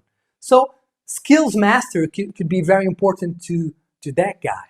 But then another guy, what he really wants, or a girl, what she really wants is career progression. It's different. And nowadays, more than ever, people want challenges, experience. That's why job rotation is also very important, because it's part of the growth. Challenge people. They'll learn new things, and that's, for some people, that's enough to satisfy the growth need. So we need to understand what happens is team meetings are overrated. And why I say team meetings are overrated, because in a team meeting, you can't go deeper on a personalized level to understand each team member's needs. We need to do more one-on-one meetings. That's the only way, not the only way, but one of the best ways to practice what yesterday, Ron Thomas, excellent talk by the way, in this conference, Ron Thomas was telling us about the listening strategy. We have to have listening strategies. And one-on-one meetings are one of the best ways to do it, because people, if you do it right, of course, and I help leaders to do that also.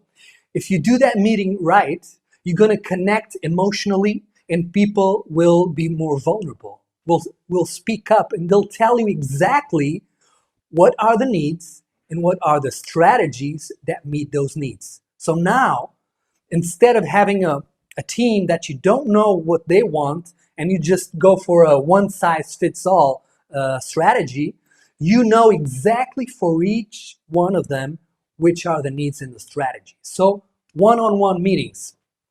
So what do we need to ask? key growth questions. There's more, of course. What can we do so you feel that you are advancing towards your career goals and learning new things? What needs to happen so you feel that you are growing inside the company? Which skills do you need to master so you can perform at your best? That's very important. Of course, sometimes people don't know. That's why a leader, an HR professional is there to help them. But sometimes they do know, and that's even easier. Just if you want to know, just ask. Which skills do you need to master so you can reach your desired position inside the company and perform it well? It's different. You need to train some skills, develop some skills so you can get to that position and then have the skills that will make you perform well. Need number 2, autonomy. This one's a big one. Well, they're all big ones, but this one's a big one. We all need autonomy. Even my baby girl, she's 1 year, she already wants autonomy, okay? So she cries because she wants autonomy. She wants to choose. If she wants, we all want. We know that. Control leads to compliance. Autonomy leads to engagement. Daniel Pink. I think it's a very, very powerful quote. This guy is Art Fry. He's the inventor of the Post-it. In his company, 3M, several years ago, of course, in 3M, he had this time off of his job to do whatever he wants, to choose some project inside the company, to invent, to be creative. He can do whatever he wanted. And during that time, he invented the Post-it. This is just a small example of what autonomy can give to companies nowadays.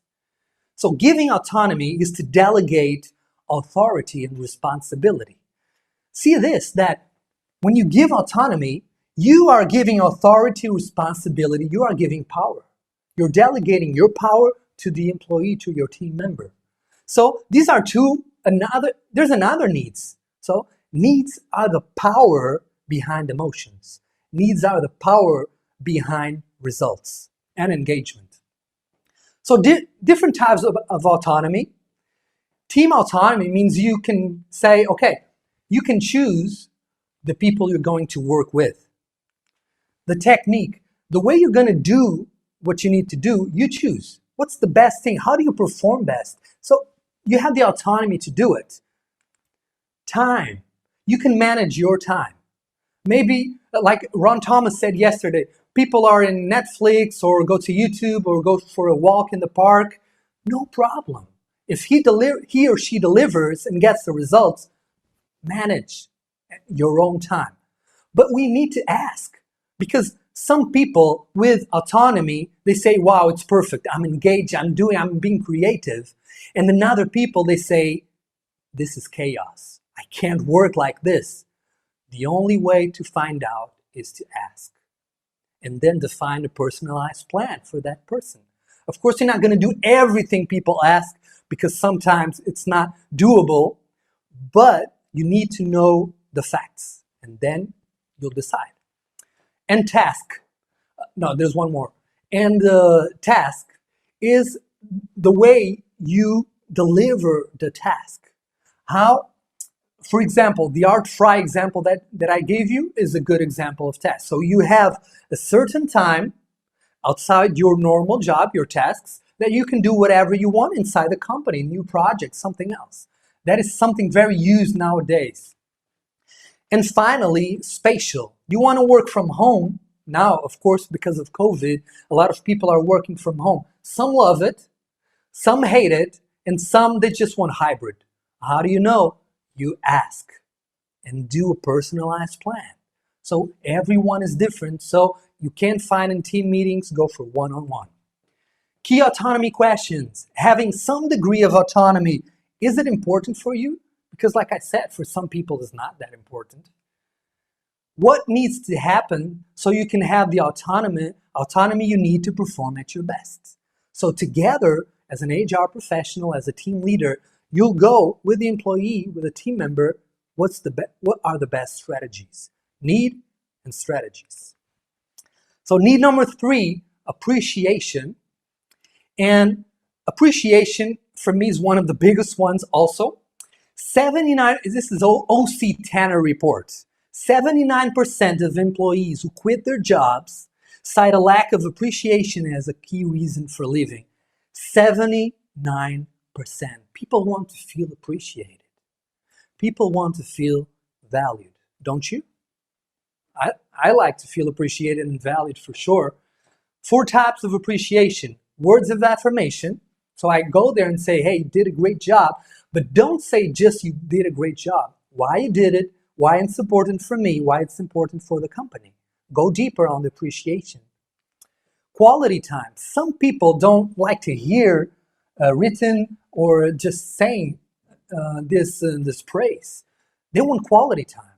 So they want a meeting where you go there, like I said, a one-on-one meeting with the boss and say, okay, let's see your career progression. Let's see your tasks here. So this is a way of feeling appreciated. For other people, they want gifts. And gifts, okay, it could be rewards. It could be financial rewards. But if you know your employee is crazy about football, okay, and he loves Cristiano Ronaldo, okay, if you want to appreciate him, instead of giving just a financial prize, give him a ticket to the game, okay? If you know that it's important. So you need to find out. Acts of service is, okay, I know you're having a leader looks at the employee, he has a close deadline, but at the same time, a lot of emails to respond. And the leader says, hey, for these next 2 days, focus just on that project and I will respond to your emails. Okay? He will feel appreciated. Oh, I know you're appreciating my work and you know how hard it is. Thank you so much. It's different and you need to find out. Some people will just like this one and get an award at the end, at the employee annual event, in the gala, for example. Others want everything. You have to find out. What can we do so you feel that you and your work are appreciated? Google's Project Aristotle, I don't know if you heard about it, is the single found out a big project in Google to find out what's the most important characteristic in a high-performing team. And that is our need number 4, psychological safety. What is this? Is when employees can speak up. They have needs to speak up. Okay, they can make mistakes. No one's going to judge him for the mistakes. They can say ideas without being judged or made fun of. So they can be vulnerable inside their teammates, okay, along their teammates. And so in this quadrants, you can see how it works. So if you have high psychological safety, but there's in the performance pressure inside the company is low, you're in a comfort zone, okay? Psychological safety doesn't mean always results in a high performance. If you don't have performance pressure and psychological safety, you're on the comfort zone. If you have low psychological safety and no performance pressure, you're in the apathy zone. So, okay, I'm here. I have nothing really pressuring me. I can't even talk about the thing, so it's apathy. If you have high performance pressure but low psychological safety, you're in the anxiety zone. And this, listen to this, this is where most companies are.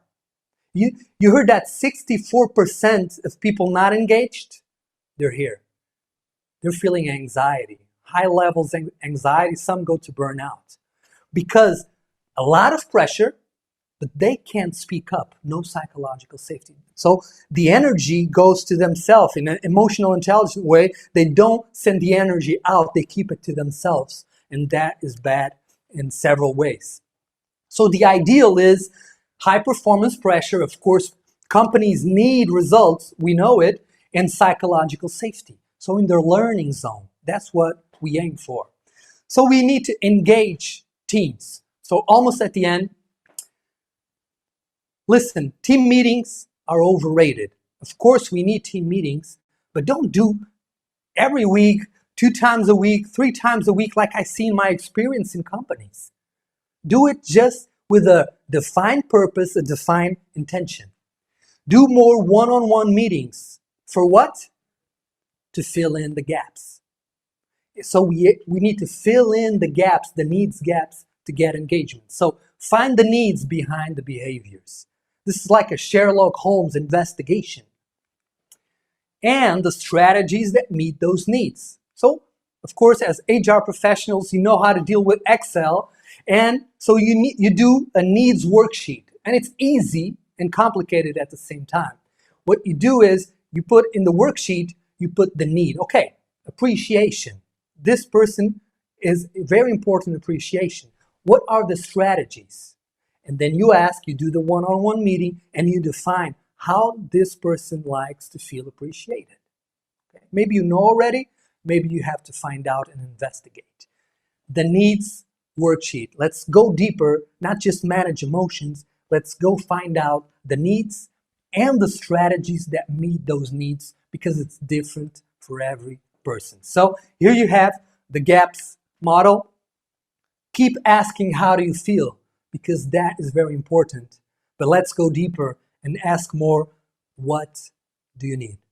Thank you so much. I'm going to give you a challenge here just to finish. Go to my LinkedIn now, so you can go on your phone. You just type my name, Ricardo Cabete, and ask for connection. I will add everyone for sure. And just put one word there. And the word is, send me a message and tell me what you thought about my presentation, and then let's talk and let's connect. Over to you, Dr. Steve. Awesome, Ricardo. It's awesome. It's really amazing. Thank you so much for sharing with us. Thank you so much. And well done to you. I do have a question from Mr. Shinawaz from MSI here. How to motivate people who are in anxiety zone? Yes, great question. People that are in anxiety zone, it depends, because anxiety has completely different levels. Some people are in anxiety zone, but like really close to burnout, for example, it's not that easy. Maybe that person needs already a psychologist, needs professional help, okay? Because it's deeper there. Burnout. Absolutely true, yes. Yes, people we need to go deeper there. But most people are not there. Of course, we have a lot of people with burnout and close to burnout. But if we see as statistics, most people have lower or average anxiety. Okay, sure. So that is the good news. Of course, we have to deal with it. So to lower the people that are high anxiety or burnout, that's a big issue. But for people that have lower anxiety or average anxiety, yes, we can manage, and coaching sessions. And of course, they can go to workshops. It's something that will trigger that anxiety. It's better to define. Anxiety is the fear of something in the future that can happen that we don't have control.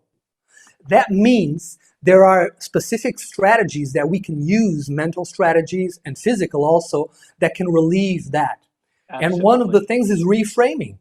One of the techniques is to reframe, because anxiety is more, I see only one future for me. Uh-huh. And when we change that, we can show you more futures. We can show you more realities.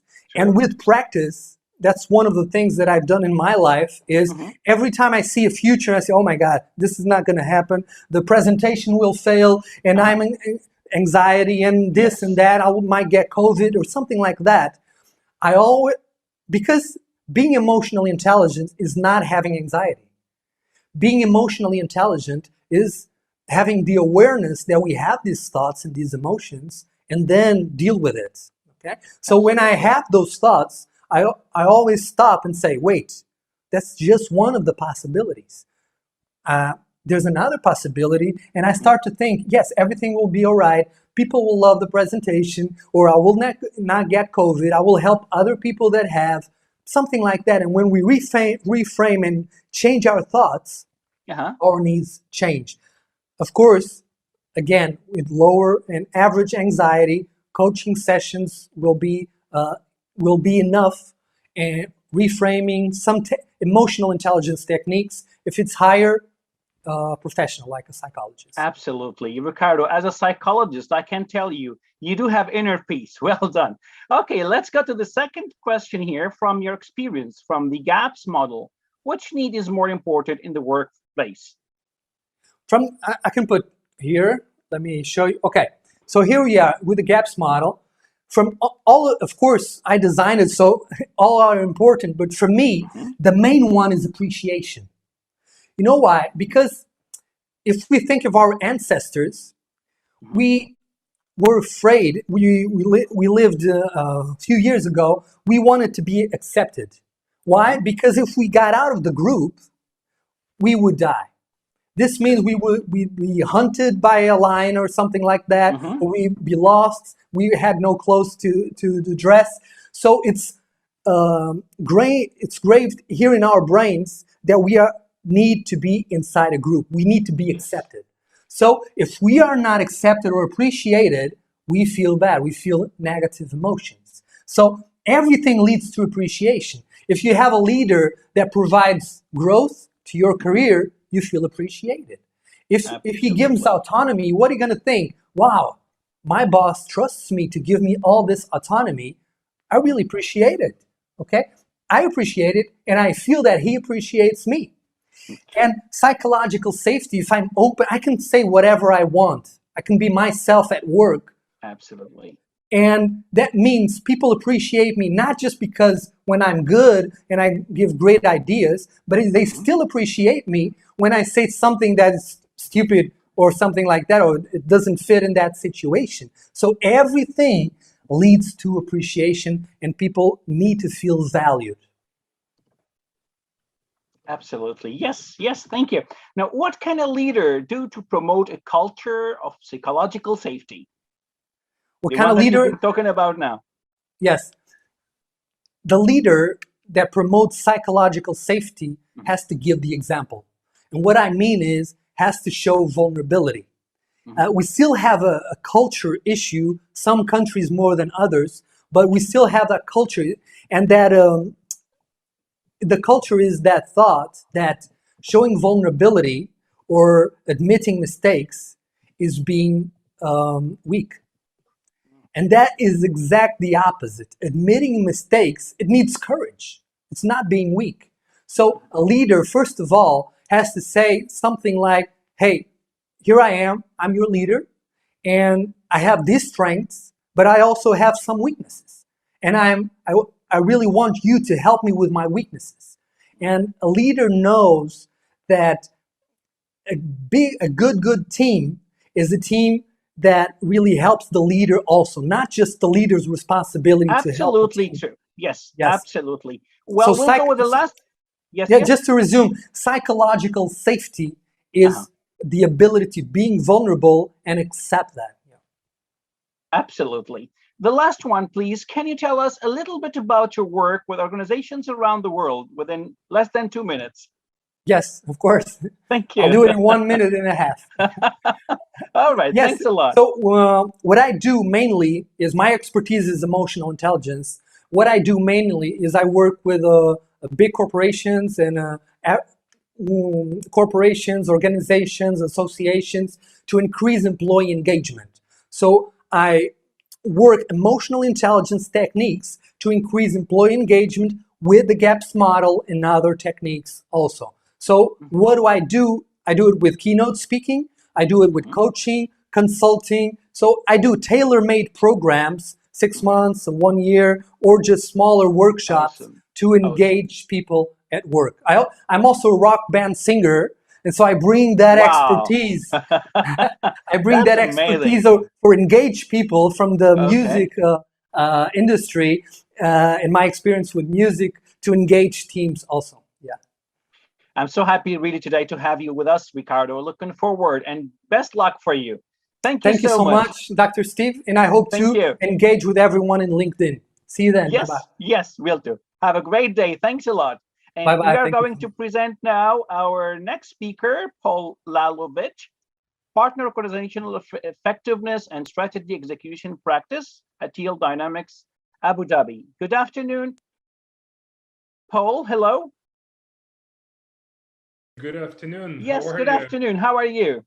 All good, all good. Wow. Nice to meet you. You look great, Paul. Okay. Paul, we will discuss, or he will be talking about define the future of work with smart workload analysis. Would you like to share your presentation, please? Absolutely. Just bear Thank with you. me 1 second. Take your time. Excellent. Let me just make sure Yes, it's there. Good luck to you and see you later. Sounds good. Thank you so much for the Good luck. introduction. Welcome, most welcome. Good luck. Hello, everybody. My name is Paul Lalovich. I'm partner with Agile Dynamics. We are a business architecture advisory firm. Essentially, what we do, we help organizations translate their strategy into target operating model. Most notably, everything from governance, organizational structure, people, process, technology alignment.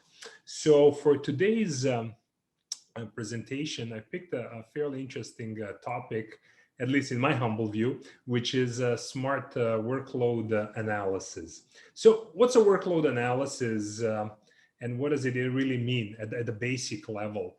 It's a calculation of the amount of work required to execute a particular task or a process. And as you can imagine, moving into this virtual space, workload distribution is becoming a big ticket item for many organizations. And here is why. When you look at the workload distribution, it's one of the obvious reasons behind the burnout. I'm not sure if you captured the recent news.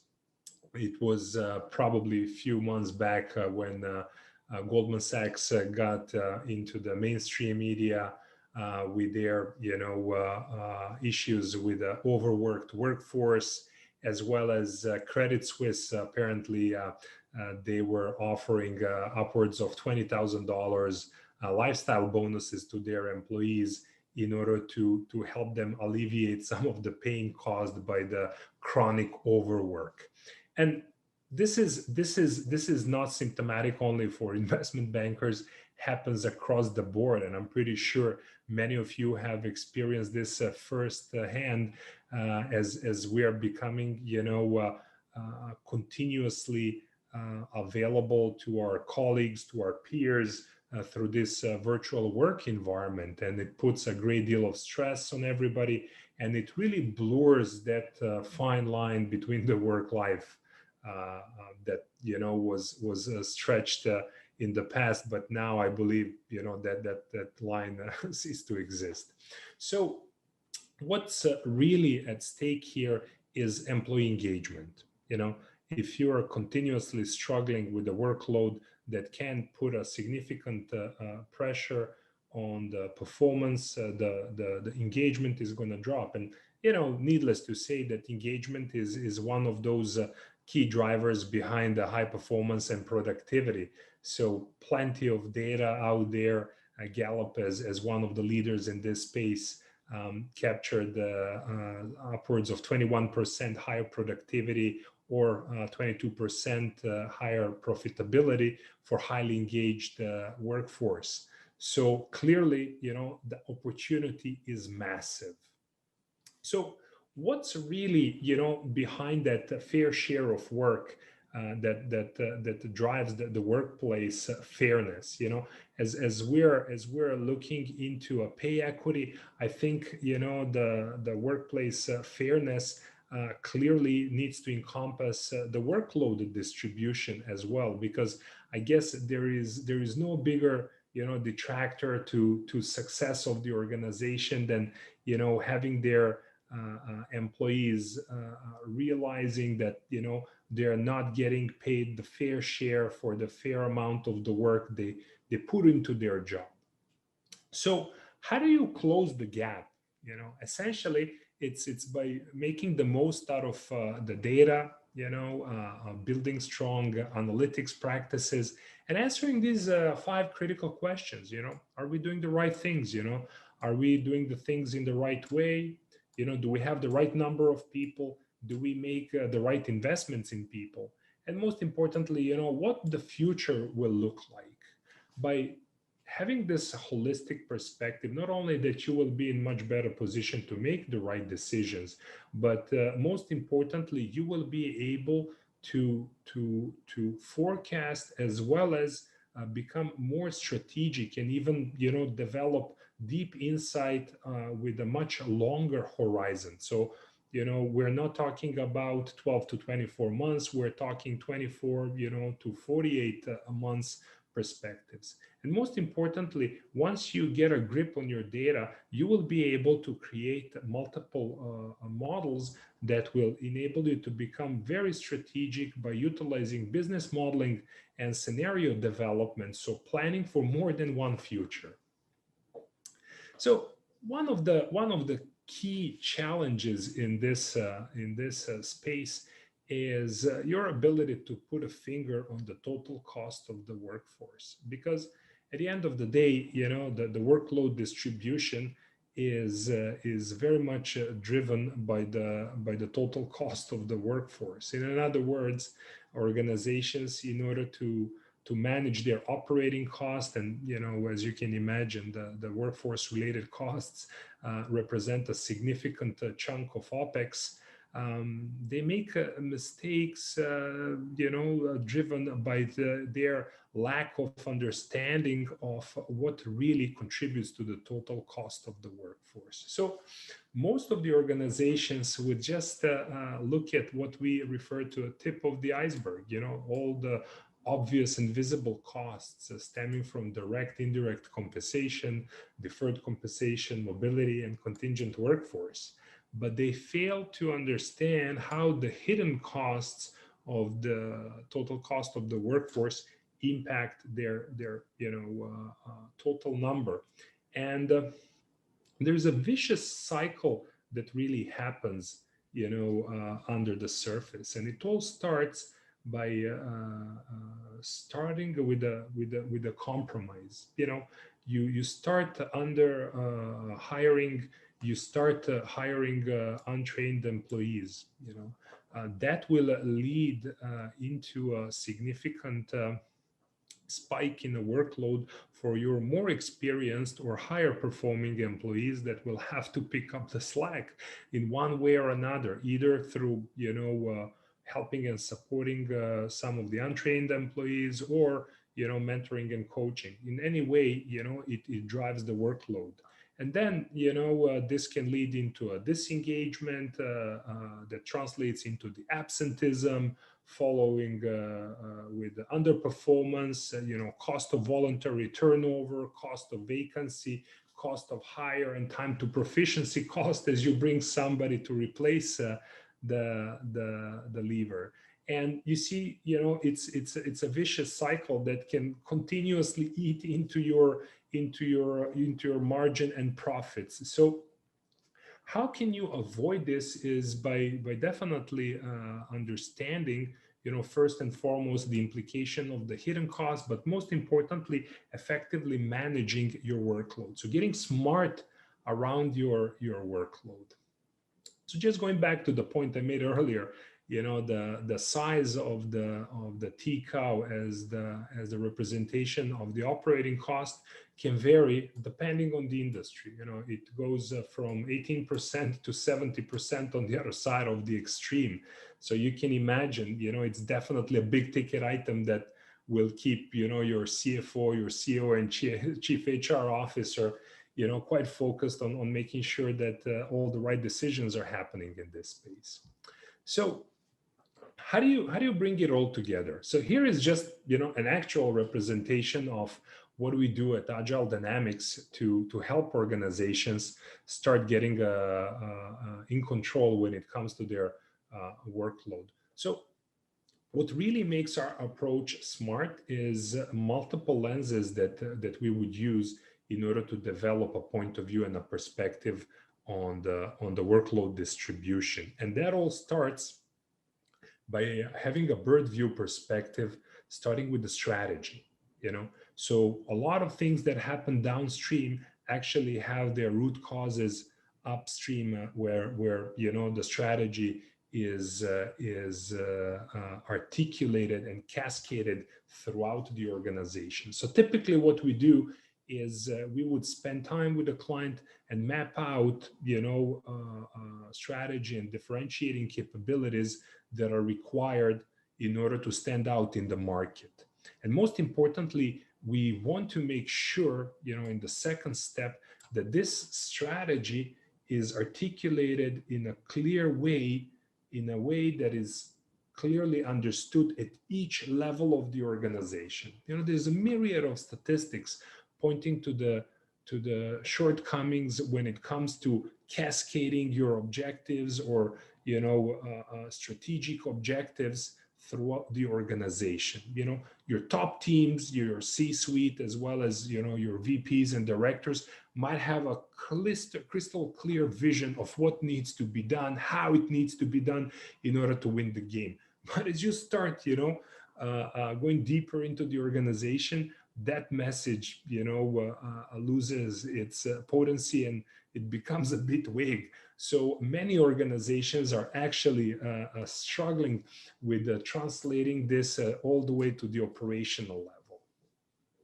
And then what's really important, once you get a good understanding of how you're doing in terms of your strategy alignment through the organization, is to develop a point of view on the processes performance. Not all processes in any organization are executed in the most effective and an efficient way. So clearly understanding where you stand and how you kind of land on that scale is really critical. It's only then we start diving into the workload analysis. So just coming back to the main point, what makes the workload analysis smart in Agile Dynamics is those multiple dimensions. We don't look at the stakeholders of the workload analysis through the single lens. We do understand the nuances associated with the quality of the process, with the quality of understanding of the strategy throughout the organization at each level. And then most importantly, as you start looking at the contributor level, you have to understand the different level of the output from different performers.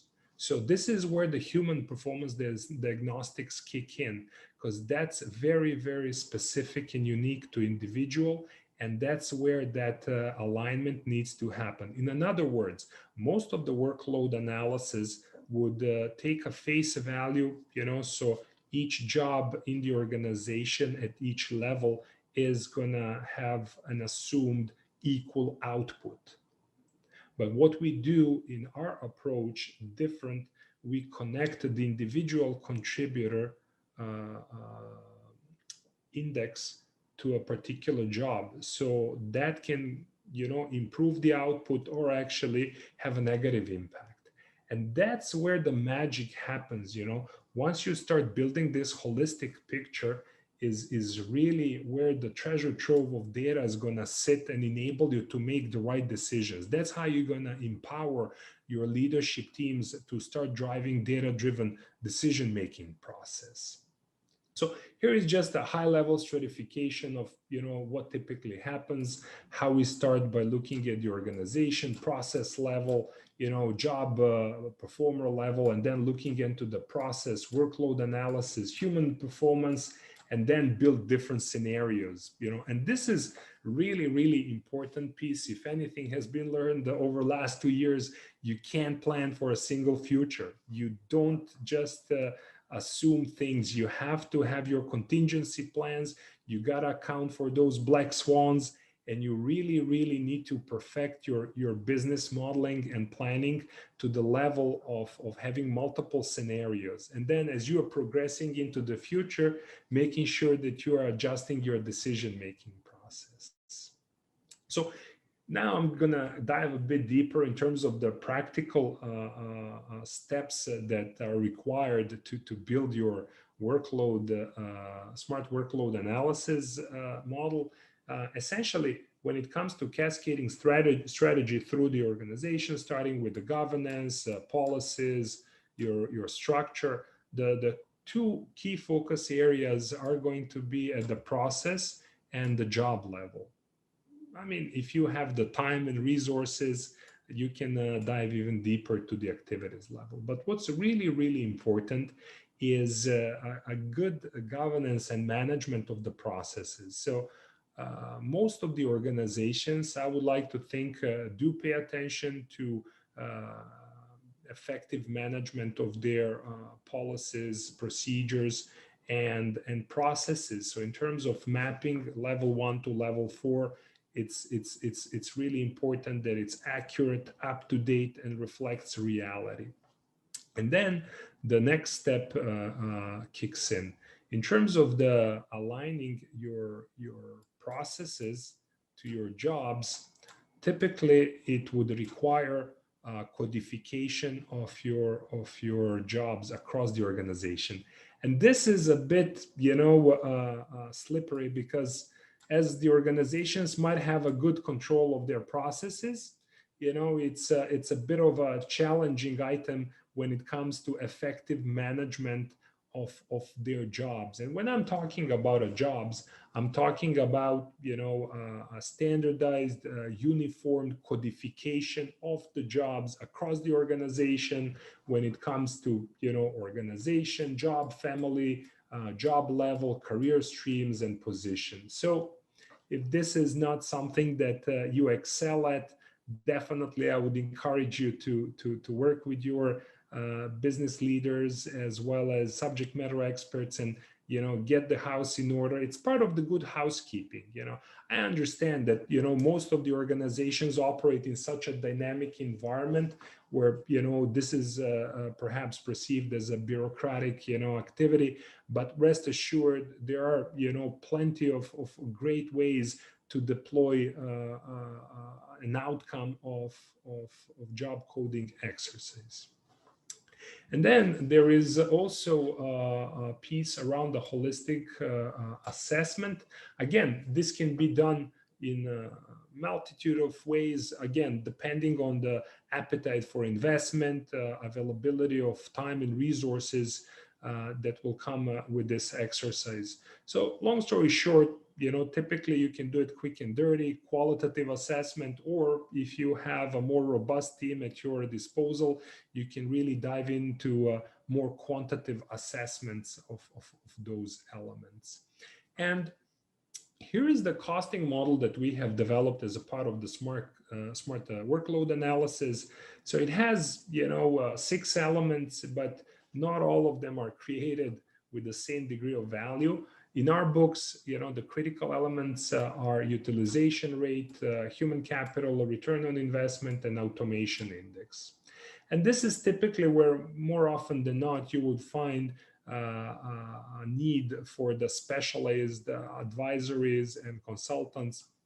So this is where typically Agile Dynamics steps in. When it comes to management of the span of control, organizational layer level management, and compa ratio, these are more of a standard elements that can be easily managed with the operational teams within HR. So here is the story, so when it comes to optimizing your workforce, typically, at least in my humble view, very few organizations have a very thought through, transparent, and organized way of doing things. When you read newspaper clips, Tesla is downsizing 10%, Deutsche Telekom is optimizing their workforce by 15%. So it's always those round numbers. Nobody's optimizing their workforce by 17.36%.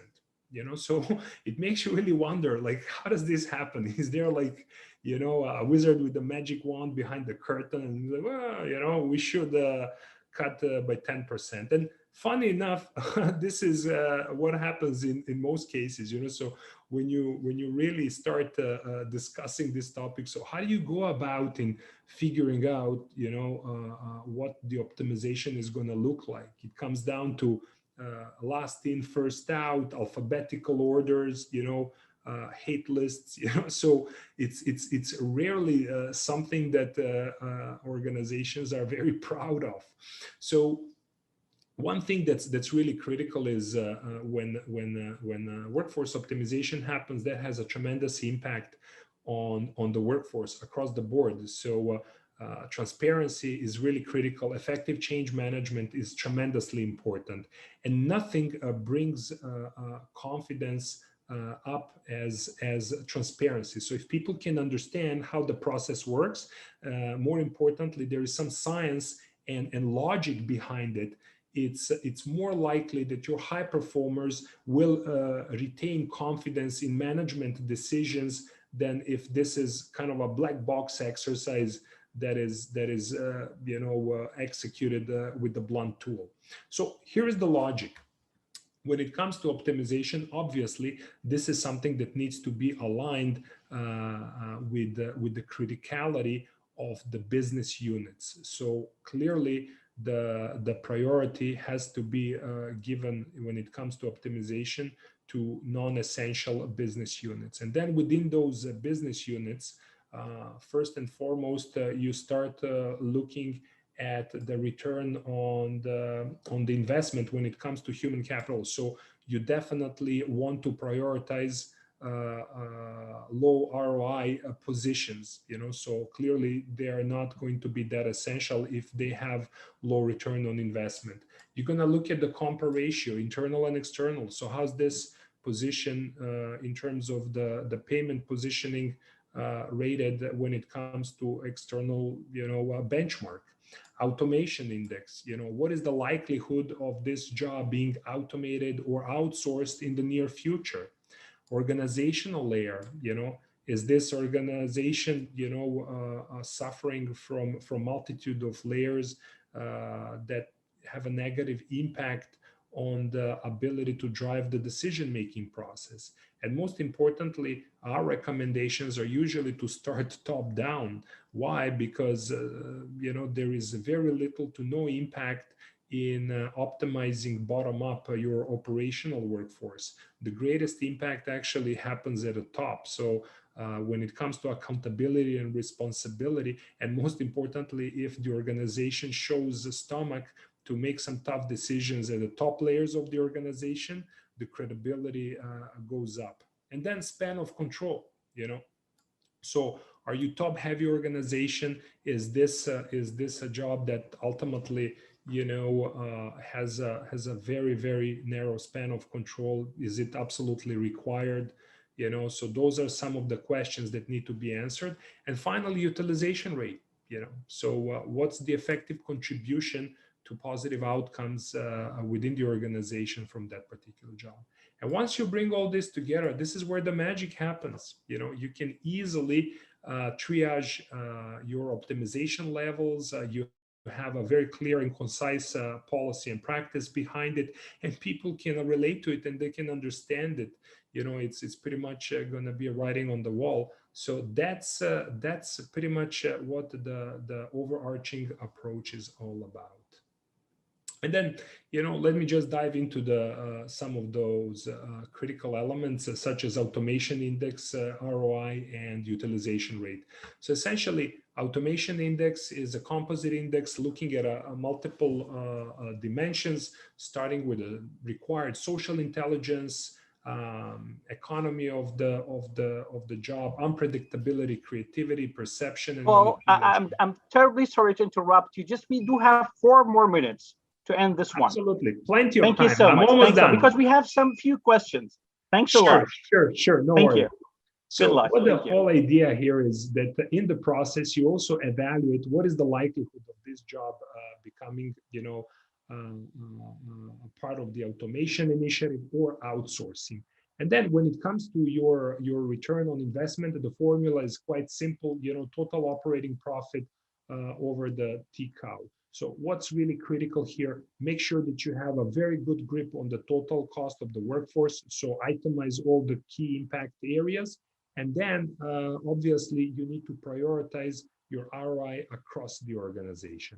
And the last piece of the puzzle is the smart workload analysis that brings it all together. So as I have suggested, effective management of your processes as well as the jobs, and then bringing it all together to effectively analyze the utilization rate, translating into your full-time equivalence required, as well as the cost.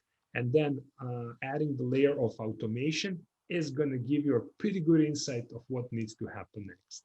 And that pretty much brings us to the end of today's presentation, and I'm happy to answer any questions.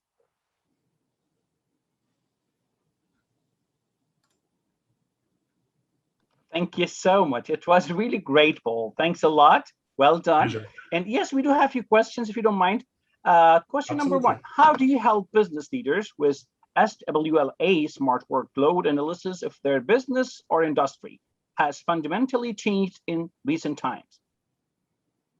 Yeah, so this is probably the largest segment of our clients. As we are enduring this pandemic, a lot of business leaders are rethinking their operating model from scratch. So essentially what we do for them is we help them reinvent their business on a fundamental level. So the smart workload analysis is not only going to help you optimize the cost, so have some sort of tactical initiatives when it comes to keeping your head above the water. It's really going to help you fundamentally rethink your operating model by developing this roadmap from the future of work perspective. In other words, we would typically share some of the best practices and the use cases when it comes to the improvement opportunities on a myriad of different processes that are typically captured in the course of the of the smart workload analysis. So to answer the question in a very short format, develop point of view on the future of work, but use empirical approach. Don't leave it to a speculative assessments, because more often than not, it's not going to work. Okay, all right.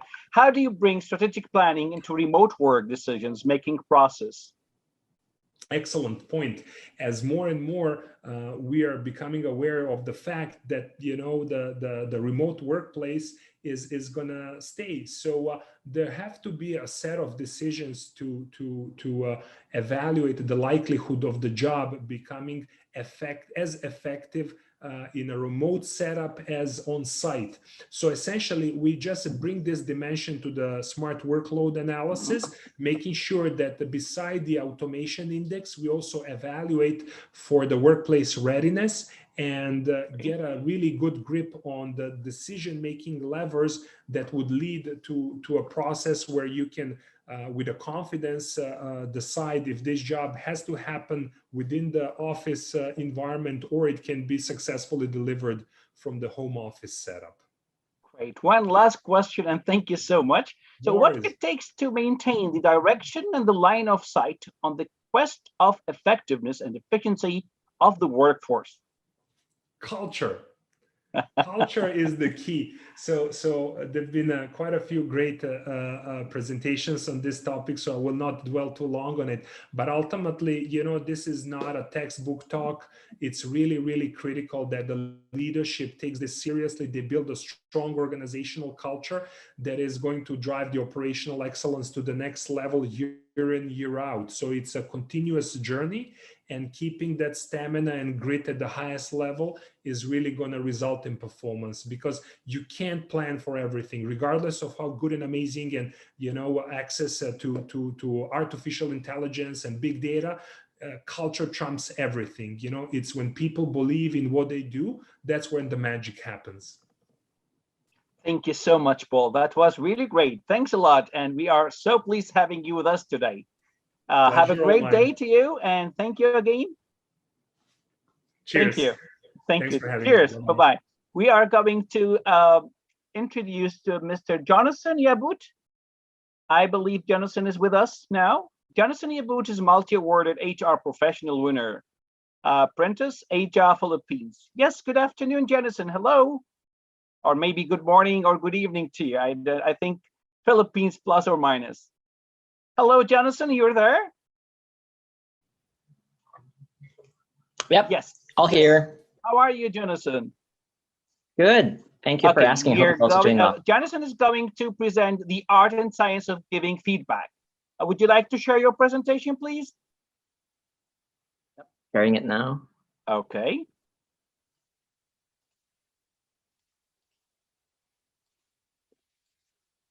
Okay, it's coming. All the best luck for you. See you later. Good luck. Thank you.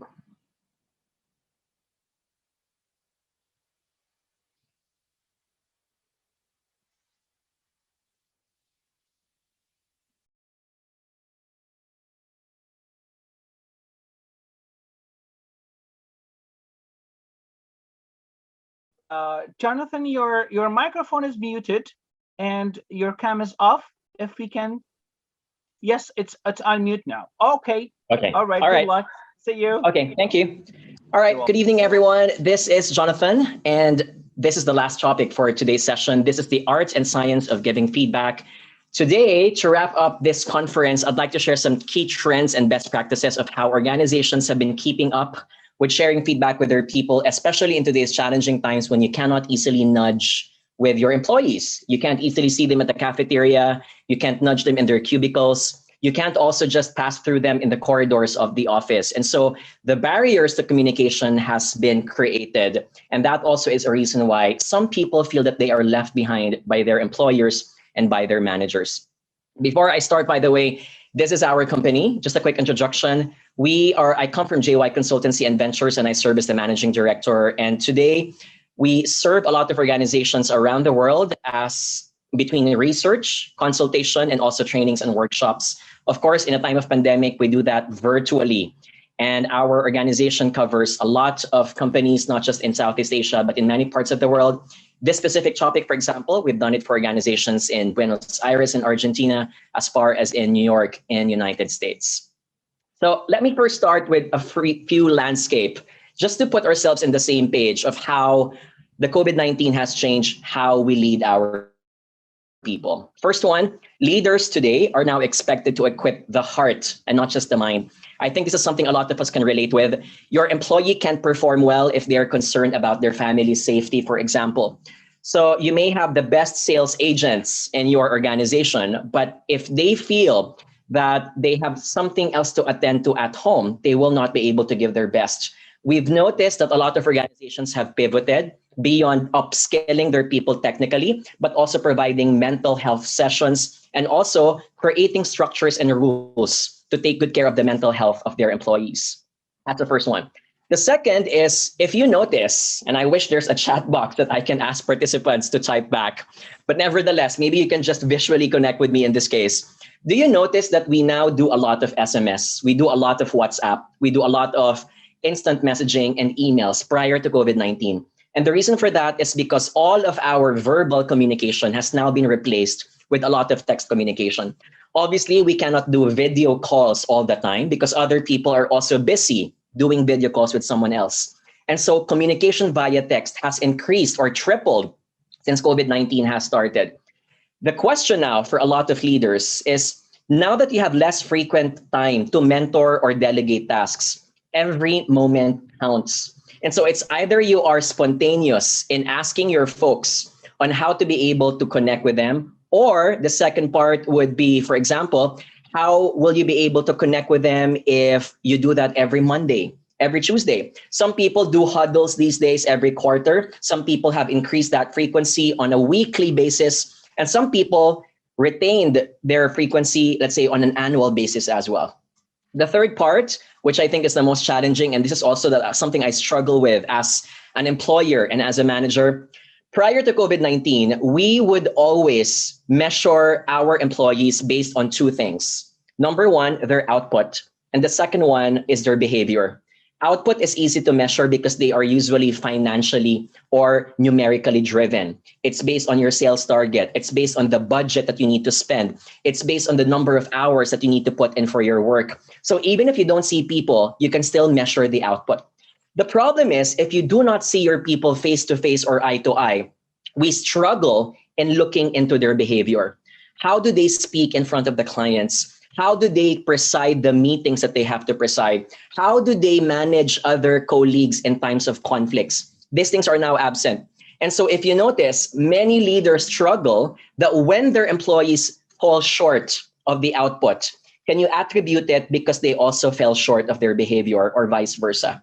And for that reason, it can be unfair for some employees to be 100% measured only based on output and not based on their behavior. Should you measure based on performance only or by numbers alone? So all these three things seem to be the biggest issue today for our employees. And I'm not here to paint a doomsday scenario. I want to highlight that. I think some people might think that this is such a negative slide. What I'm trying to emphasize here is I want all of us as leaders, as HR managers, as practitioners to be aware, but not anxious, okay? If you can recite that mantra with me, I am aware, but I'm not anxious. There's a big difference between the two. Being anxious means that you simply complain, you rant, you don't know what's going to happen next, and so you stay put. Being aware is, yes, I don't want what's happening, but I'm going to respond. I'm going to adjust. I'm going to do something about it because everything is a function of time. So having established now the landscape of how the challenges seem to be similar and common across organizations and industries, I'd like to share some two key trends in giving feedback that have either been popular or number two, have given rise, especially in the time of pandemic. And here's trend number one, that a lot of managers and employers today are now doubling down on frequency and technology when giving feedback. Because in today's time, over communication can be a good thing. The pandemic situation calls for tighter communication more than ever. So I want to give one example for this. And if you're familiar with social media, and I'm sure we all are connected via social media, if you look at a lot of the engagement buttons here, you have like, favorite, retweet, love, and share. My favorite here is the share button because that means you get to literally share the information with others. These are the kinds of buttons that a lot of workers today have been raised and grown into. And when you look at how younger workers today operate in the workplace, the Generation Y, those are people who are born between 1981 to 1996. I want to highlight that millennials are not anymore young. They are getting old. In fact, as of this year, some millennials are now turning 39 and 40 years old. So just want to highlight that. The Generation Y or the Generation Z, anyone who's below 24 years old today, because they are so into social media, they interpret people's reactions based on affirmation or the absence of it. What does this tell us about how the workplace is evolving? A lot of the millennials and the young employees today prefer receiving feedback from their leaders more frequently. Here's a beautiful study from Harvard Business Review published in 2016. When they looked at how employees prefer to receive feedback from their managers, when they compared millennials and non-millennials, you'll notice that the non-millennials, for example, the Generation X, don't see much difference between getting their feedback either on a monthly or quarterly basis. But there's a stark contrast for the millennials. They want it to be more frequent, more constant, something that happens on a monthly basis.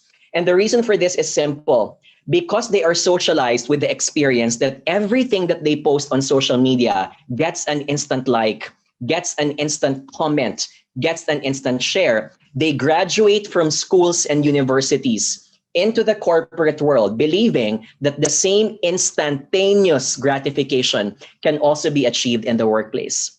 For that reason, that is even more heightened and became a problem in the time of COVID-19 because the ability of managers today to give that constant feedback becomes barred when you cannot even see them all the time. And because many of us are currently quarantined and still working in safety of our homes, right? Here's one more example I'd like to share. And maybe I can ask the question from our participants, how often does your company espouse the culture of giving feedback? The HR would often require us to do this on a scheduled basis. So I'm sure you have, by compliance, you have to do it either every June and July or every December and January. This is something most companies are all familiar with. What I've noticed is missing, and only COVID-19 was the one who hastened this, is that instant feedback, meaning the moment that the event happens, is also an important type of feedback, meaning, hey, John, I just got a call yesterday from our customer. Good job for what you just did. Or, hey, John, I just got a complaint from the customer. Can we discuss and what can we do about it, for example? Not waiting for next month or next year, but saying it while the iron is hot so you can act on it immediately. That's instant feedback. The third type of feedback, which I think is sorely lacking and missing, is what we call as the by-demand feedback. In by-demand feedback, we have organizations wherein it's not only the leader or the manager who tells what are the evaluation points of the employee, but rather the employee can also invite the manager and say, hey boss, can I have a cup of coffee with you? I'd like to share something important. Or asking someone, can we do a 1-hour session on Zoom or a 15-minute huddle on Facebook? I'd like to share some thoughts on how I'm struggle about this certain project.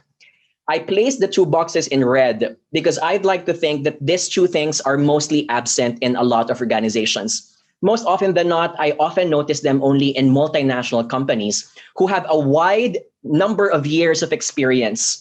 And that's because they're so diverse that they have institutionalized the feedback culture.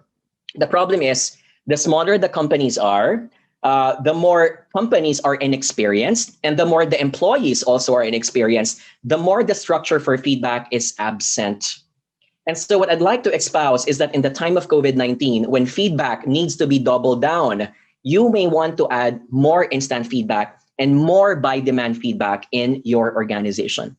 And so the next question now here is, okay, having said that, and maybe I can ask the participants, reflect on your own. When was the last time that you had a one-on-one discussion with your direct report about how they are doing at work? So at the back of your mind, I hope you get to answer this. I hope your answer is last week, this morning, right? Or last month. I hope the answer is as recent as it can be. Because as we all know, by the time that you already went back to the employee about their issues, by December or January of next year, it's already too late to ask about this because the employee has struggled so much and they're ready to tender their resignation. What we want is to act on issues immediately before they even get worse. The next thing I'd like to share is this. So speaking of improving the frequency, John, unfortunately, I can't do feedback giving every day. It's going to eat up my time because I got so many things to do. And I get you. Everyone is busy. For that reason, the way to increase your frequency is to leverage on technology. And one reason why technology is usually taken for granted by a lot of employees and their manager is because they think that they have to do their feedback formally, which isn't the case at all. For example, coaching does not always need to be a 1-hour, one-on-one, sit-down formal session as if it's an FBI investigation between you and the employee. In some psychological studies, when people are asked to do meetings, they become more formal and uptight if the platform is also giving the vibe or the ambiance that it is a formal session. So you don't need to do it on Zoom. You can do your feedback session on Facebook. You can do your feedback session on WhatsApp. It can be a chat. It doesn't need to be a phone call. Neither does it have to be a video call all the time. And I want to highlight this. The younger the employees are, the more they see casual feedback as legit feedback. This is why, on a second point, coaching, based on how casual it can be a simple few chats here and there. It doesn't cost us so much time to put a pat on the back on our employees, even just as a one-liner on Facebook Messenger or WhatsApp. Hey, John, that was a great presentation. I actually shared your slides to the other teams because I think they can learn something about it. That simple one-liner is already feedback. And even if it's informal feedback for a lot of today's employees, see that as legit feedback. The number 3 example I'd like to share is that feedback doesn't have to be verbal. I think we're all biased to think that when you have to share some feedback, you have to directly say it. You have to say, awesome, good job, or John, I didn't like what you did a while ago. It doesn't have to be expressed in words. And more often than not, we miss out that there are a lot of non-verbal gestures that signify that we are sharing feedback with our employees. For example, if my employee is doing well in their job, one of the best ways to signal to them that you are allowing them to continue what they are doing is to empower them to make decisions on their own. So initially, when I start to micromanage my people because I need to handhold them, a lot of the employees will think, my manager's handholding me because I know that I can't be trusted yet with the job, or because I know that I've still yet to learn so much from him or her. But the moment you start letting go of that handholding, it sends a message to them. I must be doing something good. And that empowerment, even if you do not directly say it, is a form of feedback to them. Sharing their work with others. So for example, in an email, telling them, for example, that, hey, John, hey, vice presidents, or hey, directors of the team, here's Jonathan. I'd like to share his PowerPoint slide because he did a fantastic job about this. Bragging about your people in small loop discussions, whether it's in a WhatsApp group, a Skype call, or a Zoom call, sends a message to your people that they are also doing a great job at the end of the day. Feedback doesn't have to be verbal all the time. It can be expressed in body language. It can be expressed in gestures. It can be expressed in other ways. Also, I want to highlight, when you choose your words when giving feedback to your people, it critically affects how they perceive you as a person. So as early as now, and here's where I'm going to challenge our participants, do you do wordsmithing with your choice of words when you give feedback? For example, instead of saying, I need this report by Monday, there are a lot of scientific studies that show that when you replace the I with an inclusive pronoun, such as we or our or let's, it makes your employees feel that they are a part of the team. So rather than saying, I need this report by Monday, consider saying instead, let's submit this report by Monday. The pronoun is inclusive. It makes the people feel that it's not only a one-man team. It's a group of people responsible for both the failure and success of the project. Instead of saying, this project will deliver the best results, consider saying, our project will deliver the best results.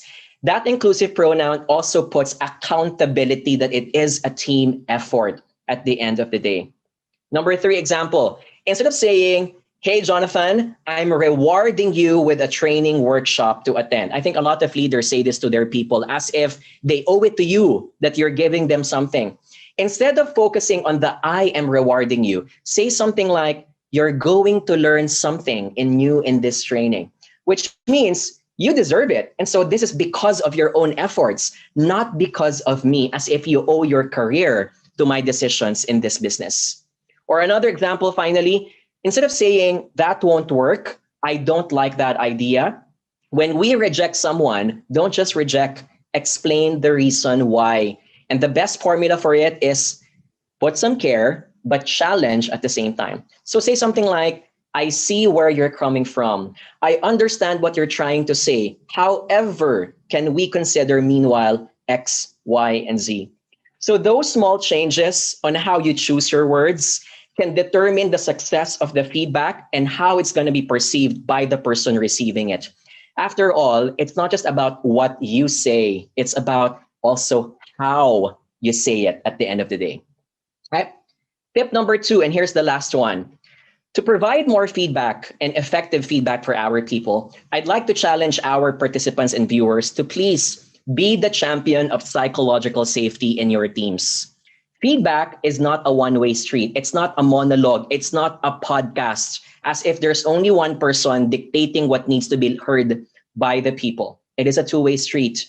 You give your thoughts, but the other person has the ability to share their thoughts as well. And when we see psychological safety, people are more open to receiving feedback when you empower them to also share their feedback. Here's where I want to ask, and maybe you can visualize this again from your own end. Could you please rate the sentence from 1 to 5? 5 as strongly agree in this case, right? So in meetings, I let people speak their mind. I let people challenge my ideas if they're raising what's best for the team. So I hope you give me a good number here. If your answer is number 3, number 2, or number 1, that's totally fine. That's a good moment because that means you are recognizing that there is space to improve on. After all, the key to self-improvement is self-awareness.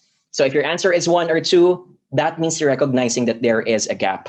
What is psychological safety, right? I want to highlight. Psychological safety is when you can ask questions, you can challenge programs, you can suggest ideas, even if my position is so small. I am not afraid to ask questions to the CEO. I am not afraid to challenge the ideas of other people in other departments. I feel safe to speak my mind because I am championing what is best for the organization. Not just for myself, not just for one party, but for everyone. That is psychological safety. So could you please try to imagine, look at the people around you, your employees, your colleagues. Try to evaluate on a count of 1 to 5, 5 as the highest. How much psychological safety do you think they have? For sure, when you look at each employee, they all have unique numbers that you can assign because we are all on different pages. And in the context of remote work, this is how psychological safety works. So let's pretend that you have an employee who wants to say something to you because there is a problem at work. There are employees who fall at the bottom of this slide. My boss is very busy and asking for a telecon meeting might disturb him. He's not going to respond anyway. When you have this kind of employee, the mindset is that there is absence of psychological safety. The person feels unsafe. And then you go up into the ladder. You have other types of employees who fall under, well, this is really important. Maybe I can just schedule the meeting tomorrow instead or next week. Or maybe I can look for the best friend of my boss in the company, tell it to her and ask her to tell it to him, right? And I'm sure a lot of you can also relate to that. So there is a level of psychological safety, but the person has selective psychological safety. We don't want these kinds of employees as well. They're on their way, but there is still a lot of space to improve on. What we want are employees who are in the fullest status. This task is urgent. This task can only get worse. Even if I'm going to disturb my manager, I am not disturb him at all. He needs to know this immediately because I want him to know all the time and give him some visibility. The person feels psychologically safe. Now, I want you to visualize again. Imagine your employees, imagine your colleagues. Where do you think they fall into? Do they fall under the unsafe category, the selective psychological safety category, or the purest form, the best form, psychological safety? I hope they fall into that part as well. So as I end, and I want to be practical here because I want everyone to be able to apply this immediately when they go back to work. How do you promote psychological safety in your teams? 3 tips. Number 1, there is such a thing as consulting downwards. I want to highlight that. I think in many parts of the world, when we say consult someone, it automatically assumes consult someone who knows better than you do. Consult someone means consult an expert. It doesn't have to be an expert. You can also consult downwards. Someone who has a lower position than yours, someone who reports to you can also be consulted. So, for example, in decision making, even if you've already made up your mind, ask questions like, hey, John, I've already made up my mind. I think it's color blue, but what do you think of color red? Am I making the right decision here? And even if the position of the person is so low, when you ask them and consult them for their opinion, it sends them a message that no matter how small my position is, I feel safe to say it to you. This is what makes organizations stronger and more innovative, because down the line, if you cascade to the lowest position, everyone feels safe to suggest ideas. Consulting downward is the way to go, the bigger the organization is. Number 2, enable a two-way feedback. I think I've already said this many times. When it's time for the evaluation and appraisal, it's not going to be a monologue or a podcast. Don't just be the one to share the feedback. Ask the employee back, now that I'm done with sharing with you what I think about your performance, say something about me.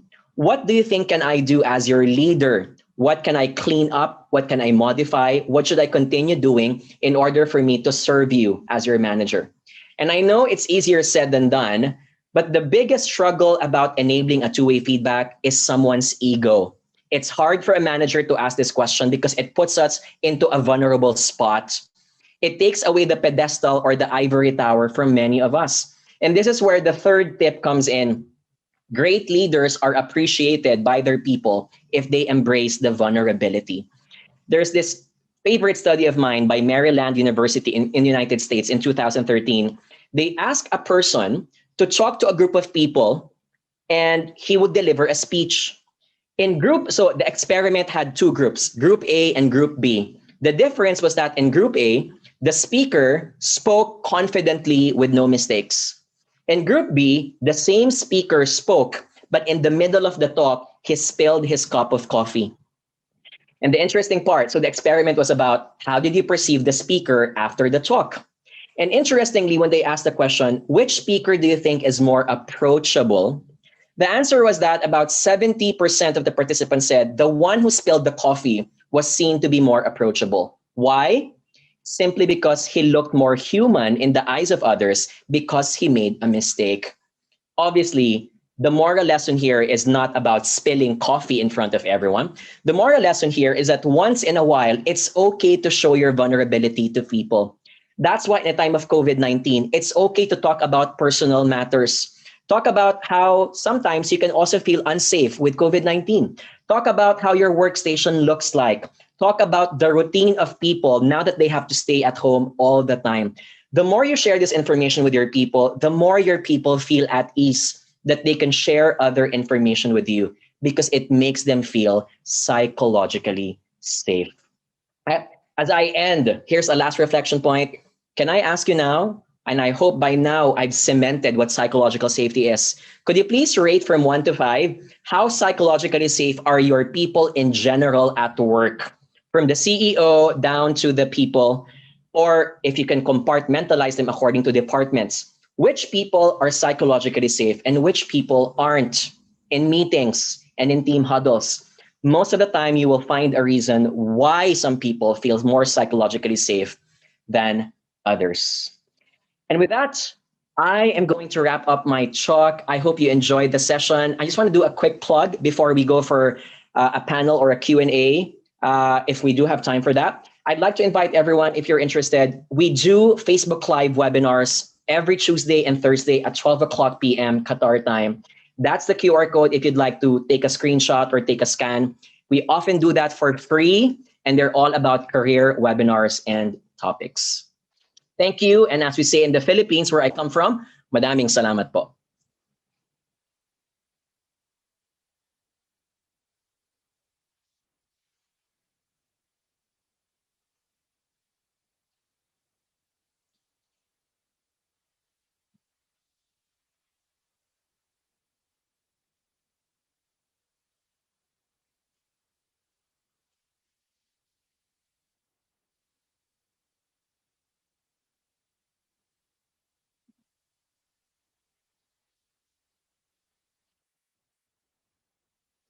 Okay, I've been told by the organizers we're waiting for Dr. Steve to come back. So let's wait for a while. In the meantime, I would love to invite the participants. If you have any questions, you can start typing that in the chat box if you have time.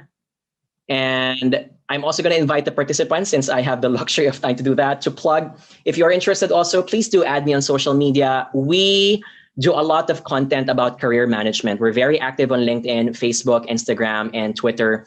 And if you can, please do add me. I would love to connect and do some networking with you.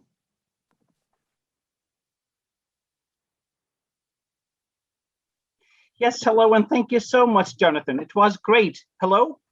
Yep, I'm still here. Yep, thank you. Yes, Jonathan, you hear me? Yes, I can hear you loud and clear. Okay, great, well done. So we do have, it was a great, amazing presentation. We do have a few questions, if you don't mind, please. Yes, go ahead. What is your advice to startup companies that are struggling in giving feedback to their employees? I'm a big believer that if you want feedback culture to happen in your organization, it cannot happen overnight. Most feedback culture meaning we accept the fact that we have to be open talking to each other. Most of the time, they start as rules and guidelines. They start as structure. So as a startup company, and we all know how startup companies most of the time don't have rules in place yet because everything is free flowing. As they say, it's like organization in the midst of chaos. I would always recommend put that structure in place first. Yes. Put that structure, let people get used to it, up to the point that when that structure becomes a habit, the habit graduates into a culture, to the point that people don't need to be reminded anymore because it's so intrinsic in them to give feedback with each other. Great, great. And how do you think startup companies can apply diversity and inclusion in the workplace? But number one is hiring. And this is scientifically proven. Most of the time, diversity and inclusion does not happen in the first place because the hiring was wrong. That happens with number one, who are the people doing the interview? Number two, what kinds of platforms, whether it's a manual or a technological platform, are you using to hire people? For example, My biggest disappointment is that there are a lot of HR recruiters who are using chatbots or algorithms to select the candidates from LinkedIn. I'm a big disappointment for that because you will never be able to detect if someone is worthy of being interviewed just by looking at keywords in their resumes. You need to at least scan. That in itself filters the kind of diversity you want to put into their people. So hiring is one, but the more important part is putting structures again. So when you create boards, when you create committees, so one favorite example of mine is L'Oreal, which we all know is a multinational company that does beauty products. L'Oreal is one of those companies that created what they call as the Millennial Board Group to foster diversity of thinking, because most of their managers, the executive committee, are coming from the Generation X, mostly 40 years old and above. They recognize that they probably are missing out on some consumer insight because no one in the executive board committee is coming from the millennial crowd. And that's because it usually takes a lot of years for you to gain that wisdom to be worthy of being the executive board. So what they did is that they created what we call as the Millennial Executive Shadow Board, which convenes every quarter and reports to the executive board committee what they think are the current trends, both inside the company and among their customers, that can make L'Oreal a greater company to work for. Great, great. Now, can you kindly talk about the difference between intrinsic and extrinsic approach, please?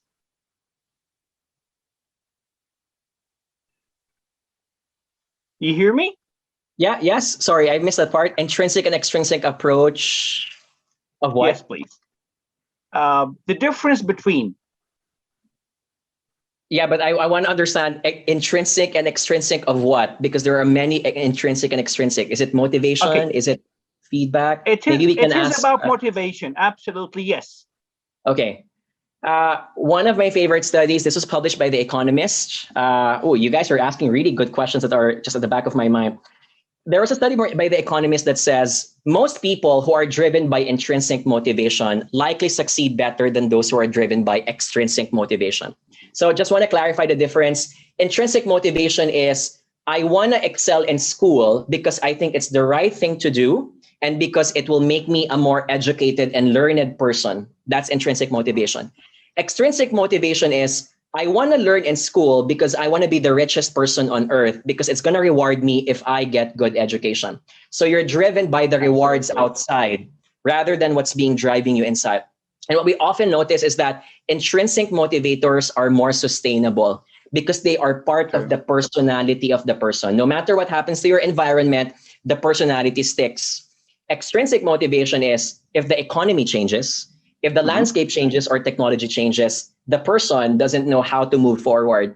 So when you're hiring I'm going to highlight for recruiters who are in this room, when you do your job interviews, you ask questions, why are you applying for this job? Why did you quit your last job?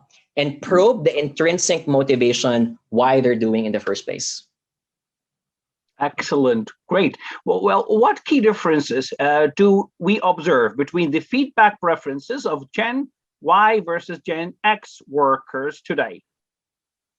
So I mentioned some of them a while ago. One of them is frequency. Yes. The Generation Y prefers something to be more frequent and more constant. The other part, which I often notice, is that the Generation Y prefers an omni-channel approach. An omni-channel approach means you don't need to do it to me a one-on-one sit down in a meeting room. You can send me a WhatsApp this morning, you can send me an email in the afternoon, and you can make a phone call the next day. And I'm totally fine with that because I can still connect the dots. The Generation X, on the other hand, may prefer a different route. And that is, if you want to say everything, say it now in this meeting and I will act on it the next day. Of course, take it with a grain of salt. Some people will have some exemptions to the rule. Someone can be a Generation X in age, but they act like a Generation Y or vice versa. So I would always still put a layer into it. The person may be a Generation Y, but look at the personality and how the person was raised, as well as the culture, rather than generalizing and stereotyping everyone as well. That's great. Do you think that today's trends and feedback given in the time of quarantine will continue even when the pandemic has settled down? I think there will be some parts. I will say, however, that once we're back in the office again, assuming that we're going to be back in the office 5 days a week, because my bet is We're going to be back in the office, but perhaps only 4 days a week. And some companies are going to be opening up into giving the Friday or Thursday as work from home. What I think about feedback is that more companies will now be open into doing feedback sessions even virtually. So more people will adjust. You don't need body language in order to read someone if they are accepting their feedback or not. And I think we've realized that in time of pandemic, I can share my feedback with you even if it's done on a digital platform. True. Well, how can a feedback be effective if the expectation of the employer is too high? Wow, I can so relate to that. First and foremost, this is where my mantra and leadership comes in. My mantra and leadership is, my way is not the only way. There are many ways of becoming a leader. So be a chameleon. We often project our own style to other people, not realizing that there is also validity to how they do things. So when you have a high expectation, and again, I want to highlight another psychological term. In psychology, we have what we call as the reference bias. The reference bias is we tend to compare ourselves only to people around us and people who are near to us. The problem with that is that if you think you're already so good, you realize that other people do things differently or people have different standards just because you haven't seen them yet or you haven't met them yet. So having an open mind in this case is like, okay, this is my expectation of the person, but the person is falling short. I want to ask, is it because, number one, my approach could be different? Or number two, this is not even the set skill that I'm supposed to be demanding from this person. This is what we noticed in the time of COVID-19. A lot of employers transform their employees into multi-skill set employees. I think a lot of our people can relate here. He was a marketing person, but because we had to let go of some people, we made this person both a marketing and a salesperson. There are some employees wherein they were formerly a customer representative, but because we had to let go of some people, they suddenly became a marketing person on paper. And now we're unfairly demanding from them that they have to get the job done. That's where high expectations go wrong. And I think that this is something that we need to cover. Yes, budget may be limited, but you can't demand if these people are not even properly trained. Absolutely. There. Now, how do you think technology will change young workers' preferences for structure and frequency of feedback given? So this is something we're already experiencing right now. For example, in the Philippines, just to give one case study, the Philippines is the world capital for business process outsourcing. It's where a lot of call center companies outsource their businesses. It's already existent wherein every computer screen has a monitor of the time. Every computer screen is able to police if the employee is checking other websites other than what you're supposed to check on, right? I think in the 1980s, this can sound very dystopian. It's very Orwellian in approach. But in 2021, it's something that's already normal because technology has been part of their lives. They see it as something that, okay, I don't like being policed, but this is how things operate in the business and I will take it as is. So I see that a lot of millennials are going to be more open further in the future in seeing technology as part of the monitoring of their activities, especially when their employers and managers can't be there face to face. Great. Thank you so much, Jonathan. It was really great and so glad to have you today with us. Thank you for sharing and have a great day. Thank you so much. My pleasure. Everyone, thank you as well. Yes, you're most welcome. Good luck to you. 2 days were received very insightful information on human resource. Today, we touched upon future workspace and from important of human element of adopting digital transformation, from mental wellness, inclusion to developing leaders and rewarding and recognizing workforce, and finally, an insightful workshop on art and science giving feedback. I hope you all will take away these informations and adopt and implement in your day-to-day HR process.